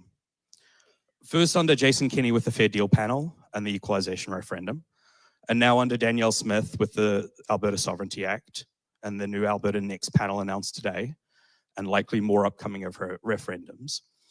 The efforts of the UCP have been designed to move us from somewhere over here towards the middle, towards more fairness. And again, I don't have the time to detail all of the efforts that are underway to move us towards fairness. But there is a problem, and I don't mean to downplay the efforts that have been made because they are significant and they are important. But the problem is that even if Ottawa gave us everything we want and everything that the Alberta government is asking for, we still wouldn't be here. We'd be maybe here. We just wouldn't be losing out as much as we used to. Just one example, instead of equalization and federal transfers, the Alberta government is seeking an equal per capita transfer for various social programs. And when you say an equal per capita transfer, That sounds pretty fair. Every province gets an equal amount per capita. But you have to remember that Alberta pays more in. So if we pay more in and then we get an equal per capita amount back, we're still subsidizing the rest of the country. Not by as much as we are now, but we still would be subsidizing the rest of the country. And yet, for daring to even suggest that we move from here to here, we get called traitors. And we're attacked by the rest of the country, and they complain that we want special treatment. And that's the real crunch, because if Canada refuses to allow us to even move from there to here, never mind actually here to fairness, then what do we do? And that brings us to the question of separation. Now, separation is not on the line. It's not one of the positions on the line. Separation is stepping off the line entirely. And that's a big step. It's a step that many have already taken, many are close to being ready to, and some aren't. There's been some polls recently, I know polls, but the numbers have ranged from everything from 18% support for separation all the way up to 47%. So all we can really conclude from that is we really have no idea how popular it is yet. But putting aside percentages, I've been thinking about this, and I think it would be fair to say that Albertans roughly fit into 4 categories on this issue now. First, we've got people who understand the problem, they've given up on fixing it, and they're ready to leave. Second, there's people who understand the problem and are trying to fix it still, but who realize, or are maybe almost ready to realize, that it probably can't be fixed. Third, there's people who understand the problem and are trying to fix it and still think that it can be fixed. And then fourth, there's people who don't understand the problem. Because I really don't think there's anyone who understands the problem and doesn't want to fix it. Now, my job here today isn't to tell you which of those 4 categories you should fit into or where on the line would be fair. I'm just here to talk about the issues, suggest policy solutions, and try and make Alberta a better place. But I will make 2 observations. Those who don't want Alberta to separate should be working as hard as they possibly can to get fairness for Alberta and move us closer to the middle. Because the closer we get to the middle, the less likely it is that Albertans will want to separate. I'd go so far as to say we don't even need to get to here for most Albertans to be happy. But second, and perhaps a little counterintuitively, those who do want Alberta to separate should also be trying to get fairness for Alberta. And that's a little counterintuitive because yes, if those efforts succeed, it might make it a little harder to convince people to separate. But most of the things that would move Alberta closer to the middle aren't just good for Alberta, they're also things that Alberta would need to do before separating anyway. Things like setting up our own police force, our own pension plan, and taking over more provincial control of all sorts of different federal programs and systems.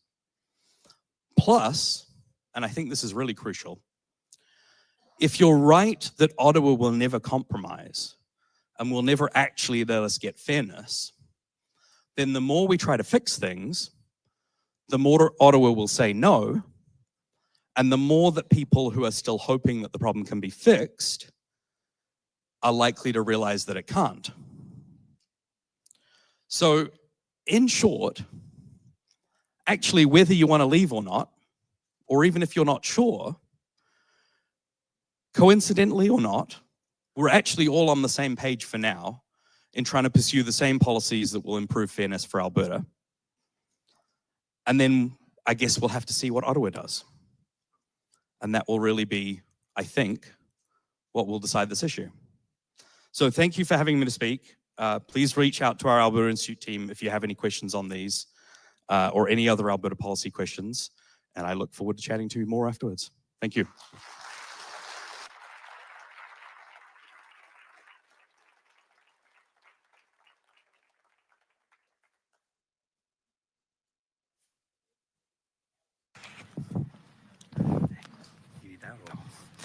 Catching me napping twice in one night. Unbelievable. Gotta give them credit. They've kept me on my heels tonight. Everybody's teasing me in the back about keeping them on task.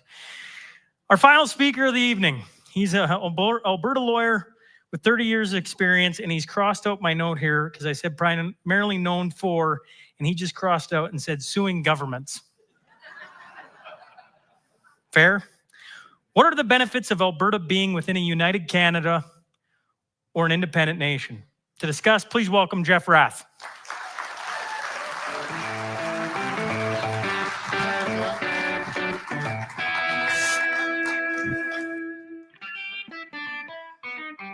Wow, what a nice turnout tonight. So anyway, it's a real pleasure to be here this evening. I have to warn everybody tonight. I think my filter broke at some point today.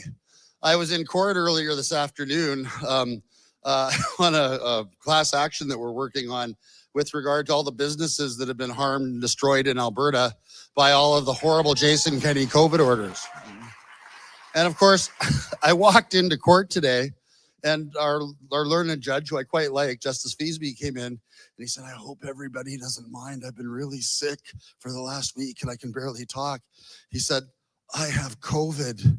I couldn't help it. No, it just slipped out of my mouth. The next words out of my mouth were, oh, so how are those vaccines working so far?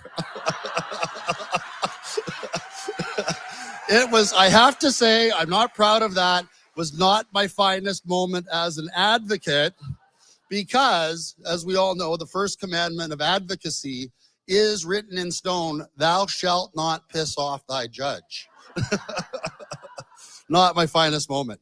But anyway, I came here tonight to speak to a project that's certainly near and dear to my heart and the hearts of all the people and the hundreds of thousands of volunteers and supporters now of the Alberta Prosperity Project. Specifically, getting Alberta the hell out of Canada. And every day that we work on this project, we find a new reason to really internalize and understand that the Ontario or the Ottawa Liberals and Trudeau, then followed by Mark Carney, are an existential threat to Albertans and the province of Alberta. Just today, I was talking to a former Bank of Canada economist who reached out and volunteered to work for us, right, or work with us. And what we're working on right now, and I want to announce it after listening to Kris speak, we are in the process of finalizing a fully costed draft fiscal plan for an independent Alberta. And all of the things that Kris was saying that we need to take into account, including costing out an Alberta armed forces at 3% of GDP, external affairs, immigration, we call it the immigration and deportation plan, border security, policing, pensions, because me personally, and I think a lot of us in Alberta understand the disgusting levels of poverty that Canada has left our Indigenous people in for the last 150 years of that dysfunctional relationship. If it's possible, I think Ottawa hates Indigenous people more than they hate Albertans. If you've been to any communities in Northern Alberta and have experienced the abject poverty that Ottawa has kept those people in. So as a thought exercise, we tripled the amount of money being spent by Ottawa and Indigenous people in Alberta to $4.5 to $5 billion.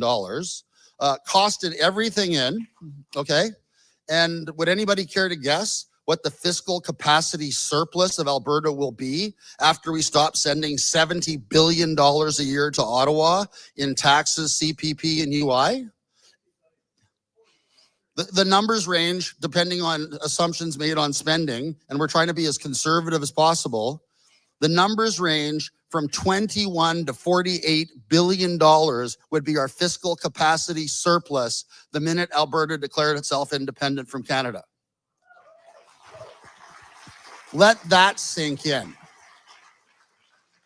And, if people think about why it is we need to leave or should we leave or whatever it is, think about every single day there is a new assault on this province, on our culture, on our people, on our way of life. No sooner was Mark Carney re-elected or elected to the prime ministership. I shouldn't say re-elected, but he really was the hand up Trudeau's butt, making his mouth move like a puppet for the last 10 years. But anyway, no sooner did Carney come back into power than the Senate reintroduced the Universal Basic Income Bill, right? For those of you that don't know what this means, and its companion bill is an amendment to the Canada Elections Act, which would lower the voting age in Canada from 18 to 16, right? And the reason that they want to lower the voting age to 16, again, it's just more continued, let's keep re-electing Liberal governments, is because the Universal Basic Income Bill posits a world where every single person in Canada is given $2,000 a month. So think about that. So we have 17-year-old kids. They can drop out of school, right? They don't have to have a plan to go back to school. They don't have to have a plan to go to university, get a trade, get a job, have a plan to get a job. The minute they turn 16, they can vote for a Liberal government to give them $2,000 a month when they turn 17, so they can stay at home, smoke legalized marijuana, play video games, and basically become useless parasites within our society. Is this the plan that any of us had for our children or our grandchildren? Absolutely not. And if you think about Alberta and Alberta culture, we have a distinct culture, certainly distinct from Quebec's, which is really a culture of parasitism, where they literally live like leeches off Alberta. And the only reason that they stay in Canada is because they can suck $15 billion a year out of all of your pockets so that they can run surplus budgets at our expense, while our governments have to borrow $6 billion a year to pay our nurses, our teachers, our doctors, our hospitals, our roads, et cetera, et cetera. The system is completely dysfunctional. The culture of Alberta, and of every Albertan in this room, I would wager, is that we are a hardworking, fiercely independent people. We want to wake up in the morning. We want to go to work. We want to support our families. We want to take care of our kids. We want to take care of our grandkids. We want to take care of our parents. And most of all, we want governments to stay the hell out of our lives. This is not the culture of Quebec. This is not the culture of Ontario. They want to involve themselves in every single aspect of our lives, including how much oil and gas we can produce, how much CO2 we're permitted to emit into the atmosphere to help our forests grow, to help our crops grow, to help our plants grow in the province. No, they want to limit all of that, which is really their way of preventing us from prospering. Typically, when I'm giving this talk, I'm following Dennis Modry, who has a slide, that basically shows that, Ottawa has intentionally, since the 1980s, kept Alberta down in its place economically. I think some of the earlier speakers, have shown that. It's been deliberate. Mark Lalonde, one of, Trudeau's right-hand hatchet men in 1980, prior to the inception of the NEP, basically stated we need to do something to prevent Alberta from becoming too powerful, because we do not want Alberta to be the center of finance and economics in Canada. For Eastern politicians, there is nothing worse than thinking about all of the corporate headquarters in Toronto and Quebec moving to Alberta and having them left with nobody to take bribes from other than the Hells Angels. Right? That's a nightmare for them, right? So our project moving forward, quite frankly, is, to show Albertans that we are going to be significantly better off outside of Canada than we are in it. And rather than, we can focus on grievances all night long. There's no shortage of them. I mean, just quickly, Senate seats as an example, right? Newfoundland has basically, double the population of Red Deer? They have 6 Senate seats. Prince Edward Island has 4 Senate seats.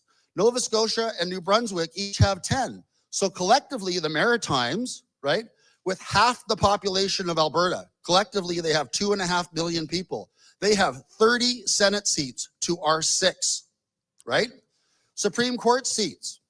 Ontario has 3. Quebec has 3. the Maritimes have one, and all of the West, Manitoba, Saskatchewan, Alberta, and British Columbia have 2 seats. So is it any wonder that any time we go up to the Supreme Court on a division of powers issue, surprise, surprise, the Supreme Court of Canada rules against Alberta? You know, the vested power structure of this country and the structure of Canadian federalism is designed to keep Alberta in its place as a colony, basically generating wealth for Eastern Canada at the expense of every Albertan and every person in this room. That's the way the country was designed. It was designed intentionally, and we have been basically on the receiving end of it as a colonized and oppressed people since the inception of Alberta as a province in 1905. That's all there is to it.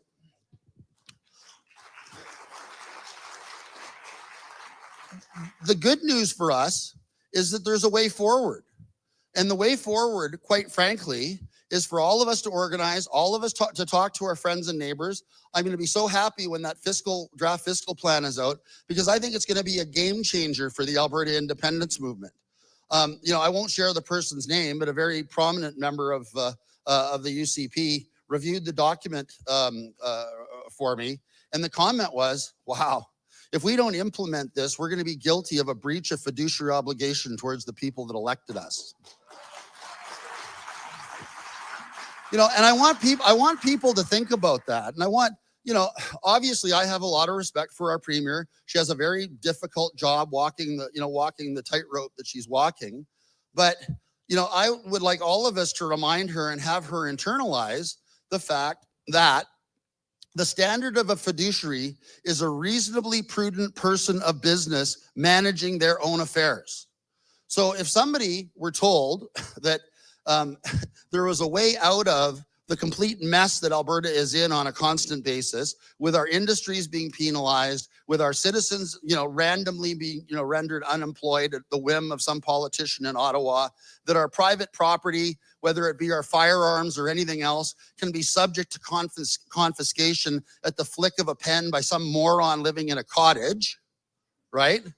Would we think that's acceptable? And if somebody were to show, you know, a fiduciary, here's a plan, you know, to get forward and to approve the lot of the people that you're responsible to, that will show, you know, literally, you know, a $40 billion fiscal surplus that could be immediately applied to tax savings to reduce everybody's tax bill in this province by, 30 to 50% in year one, right?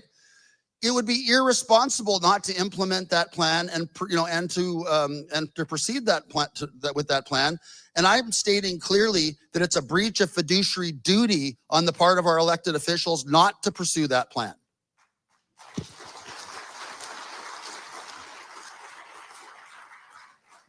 And I think some of you may know a number of, it's probably over a month ago now, it's been a bit of a whirlwind. I've become a road warrior along with Mitch Sylvester, traveling to various points in the province. I was up in Bonnyville the other night, and then back home, and then in court, and Cochrane last night, and then here tonight.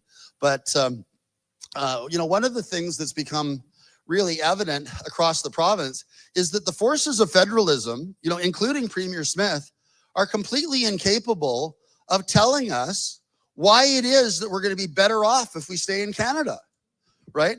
You know, I wrote an open letter, and just off the top of my head, I listed the top 10 reasons we'd be better off if we left Canada, kind of like a Letterman's top 10 list, right? Number 1, no more federal regulation of citizens of Alberta, right?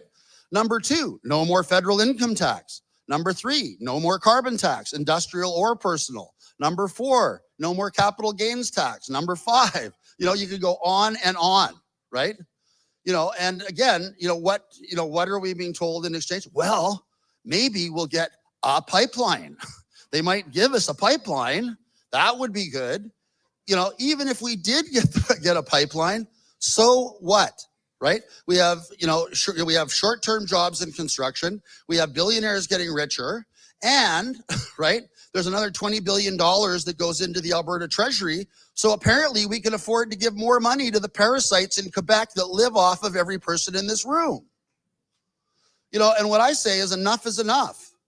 You know, that we need to get ourselves out of the mentality that somehow or other, and I think Professor Pardy said it very well, that any attachment we had to what used to be Canada is anything worth protecting or, you know, or pining for nostalgically, because the Canada that we all grew up in does not exist anymore.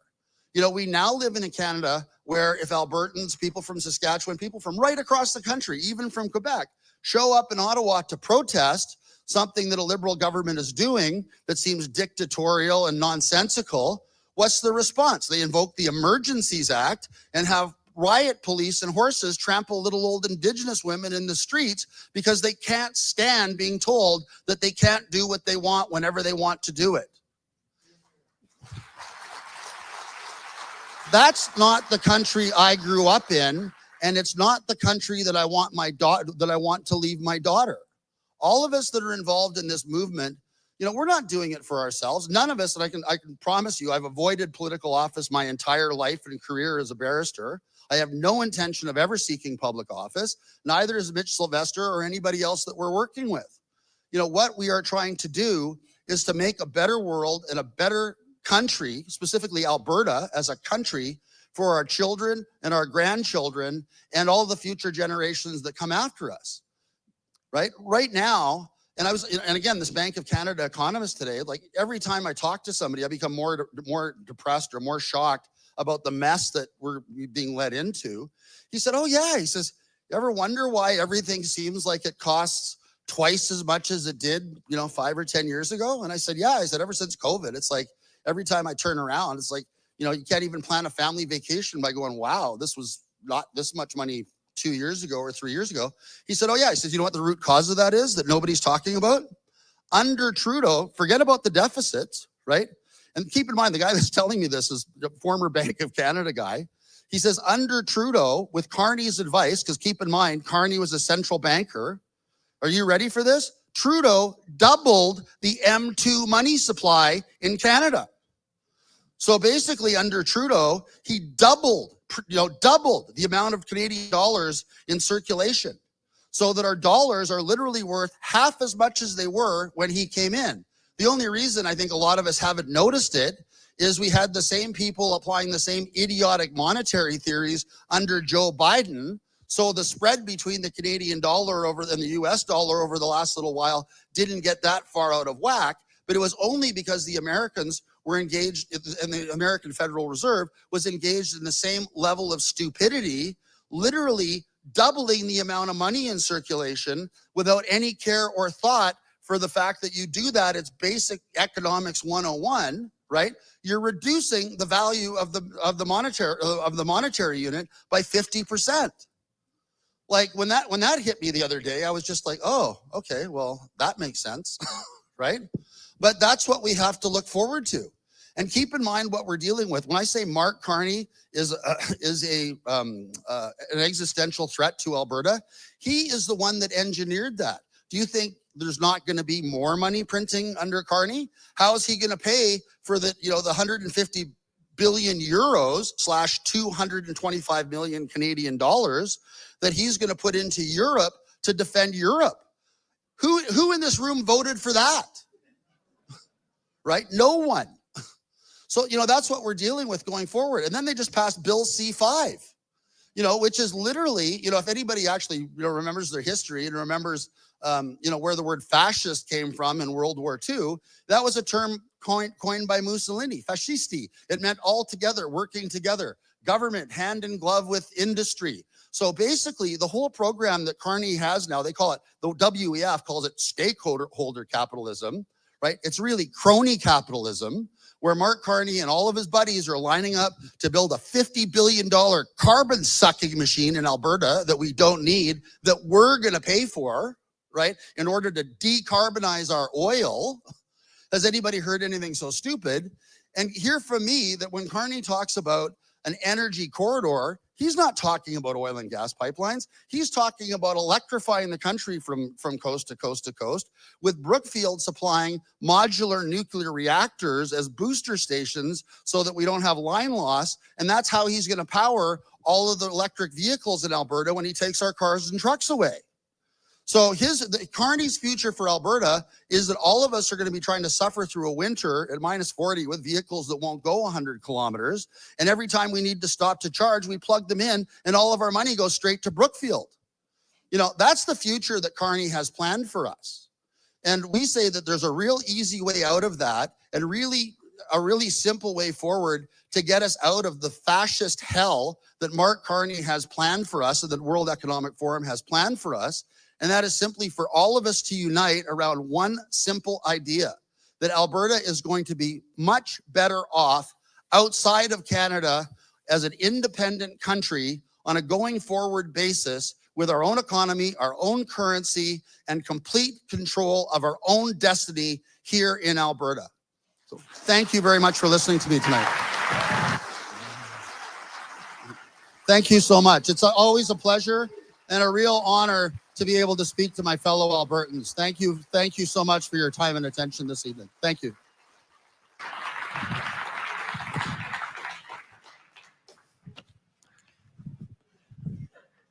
All right, I'm going to invite Daryl and Eric back up. They got some closing remarks for me. Thank you for allowing me to be the host again and for entertaining a few jokes for me, and Grok inspired as well. Once again, Daryl and Eric. Are we there? Thank you, Sean. Thanks very much, Sean. Where do we want this podium, Eric? Should we move this podium that way? I know. Let's just move it ahead of the line. Yeah, there we go. That's better. I want to get away from the line. Are you okay? Are you all right? I don't know if is it okay to stand off the line? Well, I don't want to be on the line. I'm just afraid where I would be on the line, because if I have to be over there, I don't want to be over there. I'm not going over there. I kind of like over there. Where does everyone else want to be? Okay. You know, Eric, it's an amazing evening. We have so many things to summarize. I think first we should thank people. We have an amazing group of supporting CAs all across Alberta. If they're watching live, we want to thank everybody from Wetaskiwin to Sherwood Park, up to Grand Prairie, Lloydminster. We're down in southern Alberta. We're here in Calgary. It's really amazing to see the level of engagement that we have been able to create with the current UCP provincial CAs. And I think a lot of that's due to the leadership that we're getting from the membership group, from the UCP itself. And that would be, I think, somewhere here. Mr. Rob Smith is here. He's the president. And the CFO, Jack Redekop, is here today, too. Oh, and here's Abigail over there. Thank you. I know Vicky's watching because I saw she bought a ticket. Thank you for your money, Vicky. What's important with everything that we're doing is the engagement that we're able to do by talking to people and to get other people to listen. And when we come up with names, Eric and I literally may indulge in a few beers in order to come up with the titles. The courage to listen was really something that was rooted in the campaign when we were knocking on doors. And we realized that if we actually listened, and we knew we had to win one vote at a time, we had to talk to people one at a time in order to convince them to vote for Eric, because he was a total unknown and we were in Jason Kenning's riding, right? It was a monumental task. And Eric and his wife, Roxanne, they're huge sports. My wife, Marilyn, of course, she's so supportive. She goes, well, go ahead. I says, do you think we can make it? Yeah, go ahead, honey. I think, and she cheers and she's there for us. And Roxanne's the same way, because we tend to get ourselves in trouble because we want to engage in a conversation. Couldn't have said it better. We often shoot first and ask questions after, but leadership. Absolutely. Yeah. And a beer. Yeah, and we're okay with firing our comments and understanding that we could be wrong. And we're all right with that, being wrong. But more times out of not, we're right. Now, okay, just about always we're right. Yes. And our wives would agree with that 100%. For most of the time. Yeah. Now, over here, when we started, we said we were going to create a framework for a sovereign Alberta within a united Canada. Now, when we do an event, we create a hypothesis, like we did with an injection of truth, and we want people to be proven right or to be proven wrong. And this evening, we try to provide a great cross-section of information for you that would actually allow for you to structure in your head a framework for a sovereign Alberta and where that would be. Now, fortunately, Ben literally wrote a framework for a sovereign Alberta. He literally wrote it, okay? We might actually tour around Alberta and ask people about the framework as opposed to walking around Alberta and asking for more questions for the referendum. So there's the framework for a sovereign Alberta within a united Canada. And I happen to have a very early copy called The Value of Freedom, which is the fiscal framework for the Alberta Prosperity Project, and literally hundreds of people that have contributed to the economics in here. Again, another framework. So what we ask people to do is to challenge those one way or the other on what is your framework for a sovereign Alberta, because that's ultimately what we want. Because the framework itself will answer the questions and eliminate fear. And what we're faced with is people who are afraid and will be made to feel immensely afraid. And why is that? Well, the Conservative government or federal Conservatives, they don't win another election without Alberta. Are they going to be happy with a sovereign Alberta? No. Did you know, and I didn't hear it today, but all the royalty money paid to Alberta goes to the CIBC in Toronto first, and then it comes back to Alberta. Does that make any sense? We have our own bank, the ATB. Like, why do we do that? So what we're saying here today, culturally, and this was one of the points in Ben's presentation, is that if we have a UCP government, that government needs to govern for all of Albertans through the policies of the party and representing the policies and values of the party, because those are the people that actually knock on the doors and donate money to get them elected. But we have, as has been described, a government here that works for all people because they were used to having huge majorities, right? I mean, wasn't it that Lougheed actually made some of his own people be the opposition one time? Remember that? And so it's imperative that there is a shift, a monumental shift in government thinking, that they actually work for the people who get them elected. Elected. Because in the last 2.5 years, Eric and I have worked on a lot of projects to bring awareness to COVID, damages of COVID, about safe and effective, about the porn that's in schools, about the pension, and now we're trying to bring some sort of light on sovereignty. And you're going to hear a lot of things about sovereignty. Some of the things, Eric doesn't want to say anything because I don't want to get him in trouble, so I'll just do the talking. And sometimes we have to do that. But what you have to realize is that you will make the difference. Okay, it's not us. It's definitely not the government or any government. It will be the people who make the changes. And that can be peacefully and that can be done quickly. So whenever you hear someone want to kick the can, let's talk about it. Let's study about it. Let's get more feedback. Like whatever that sounds like. You all know what that sounds like.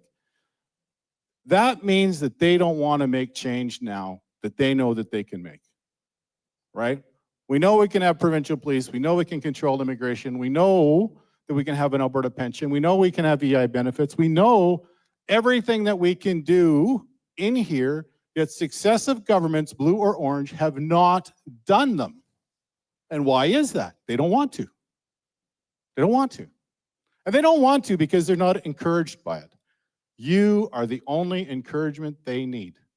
You and your friends and the voters of Alberta need to encourage governments to look out for you because you are Albertans. I mean, we've had 2 Quebecers and a guy from Ontario come up here tonight and say, "What the hell are you doing?"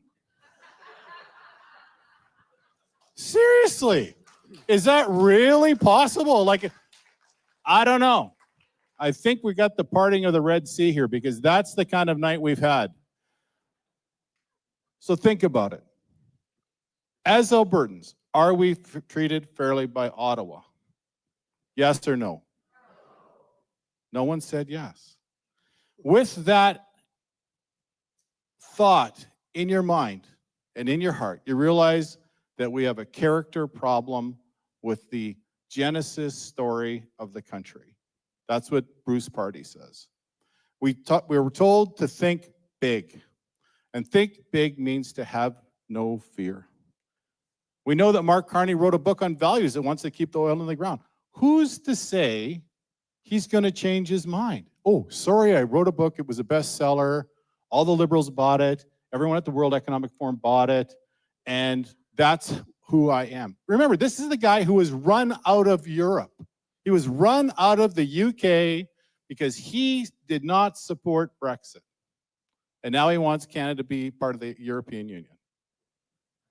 Okay, so we're going to get a pipeline, and it's going to lower the temperature. But that's just wrong because it's fundamentally broken. And so it's up to you with what you know to power through. We will send to everyone a copy of Ben's proposal.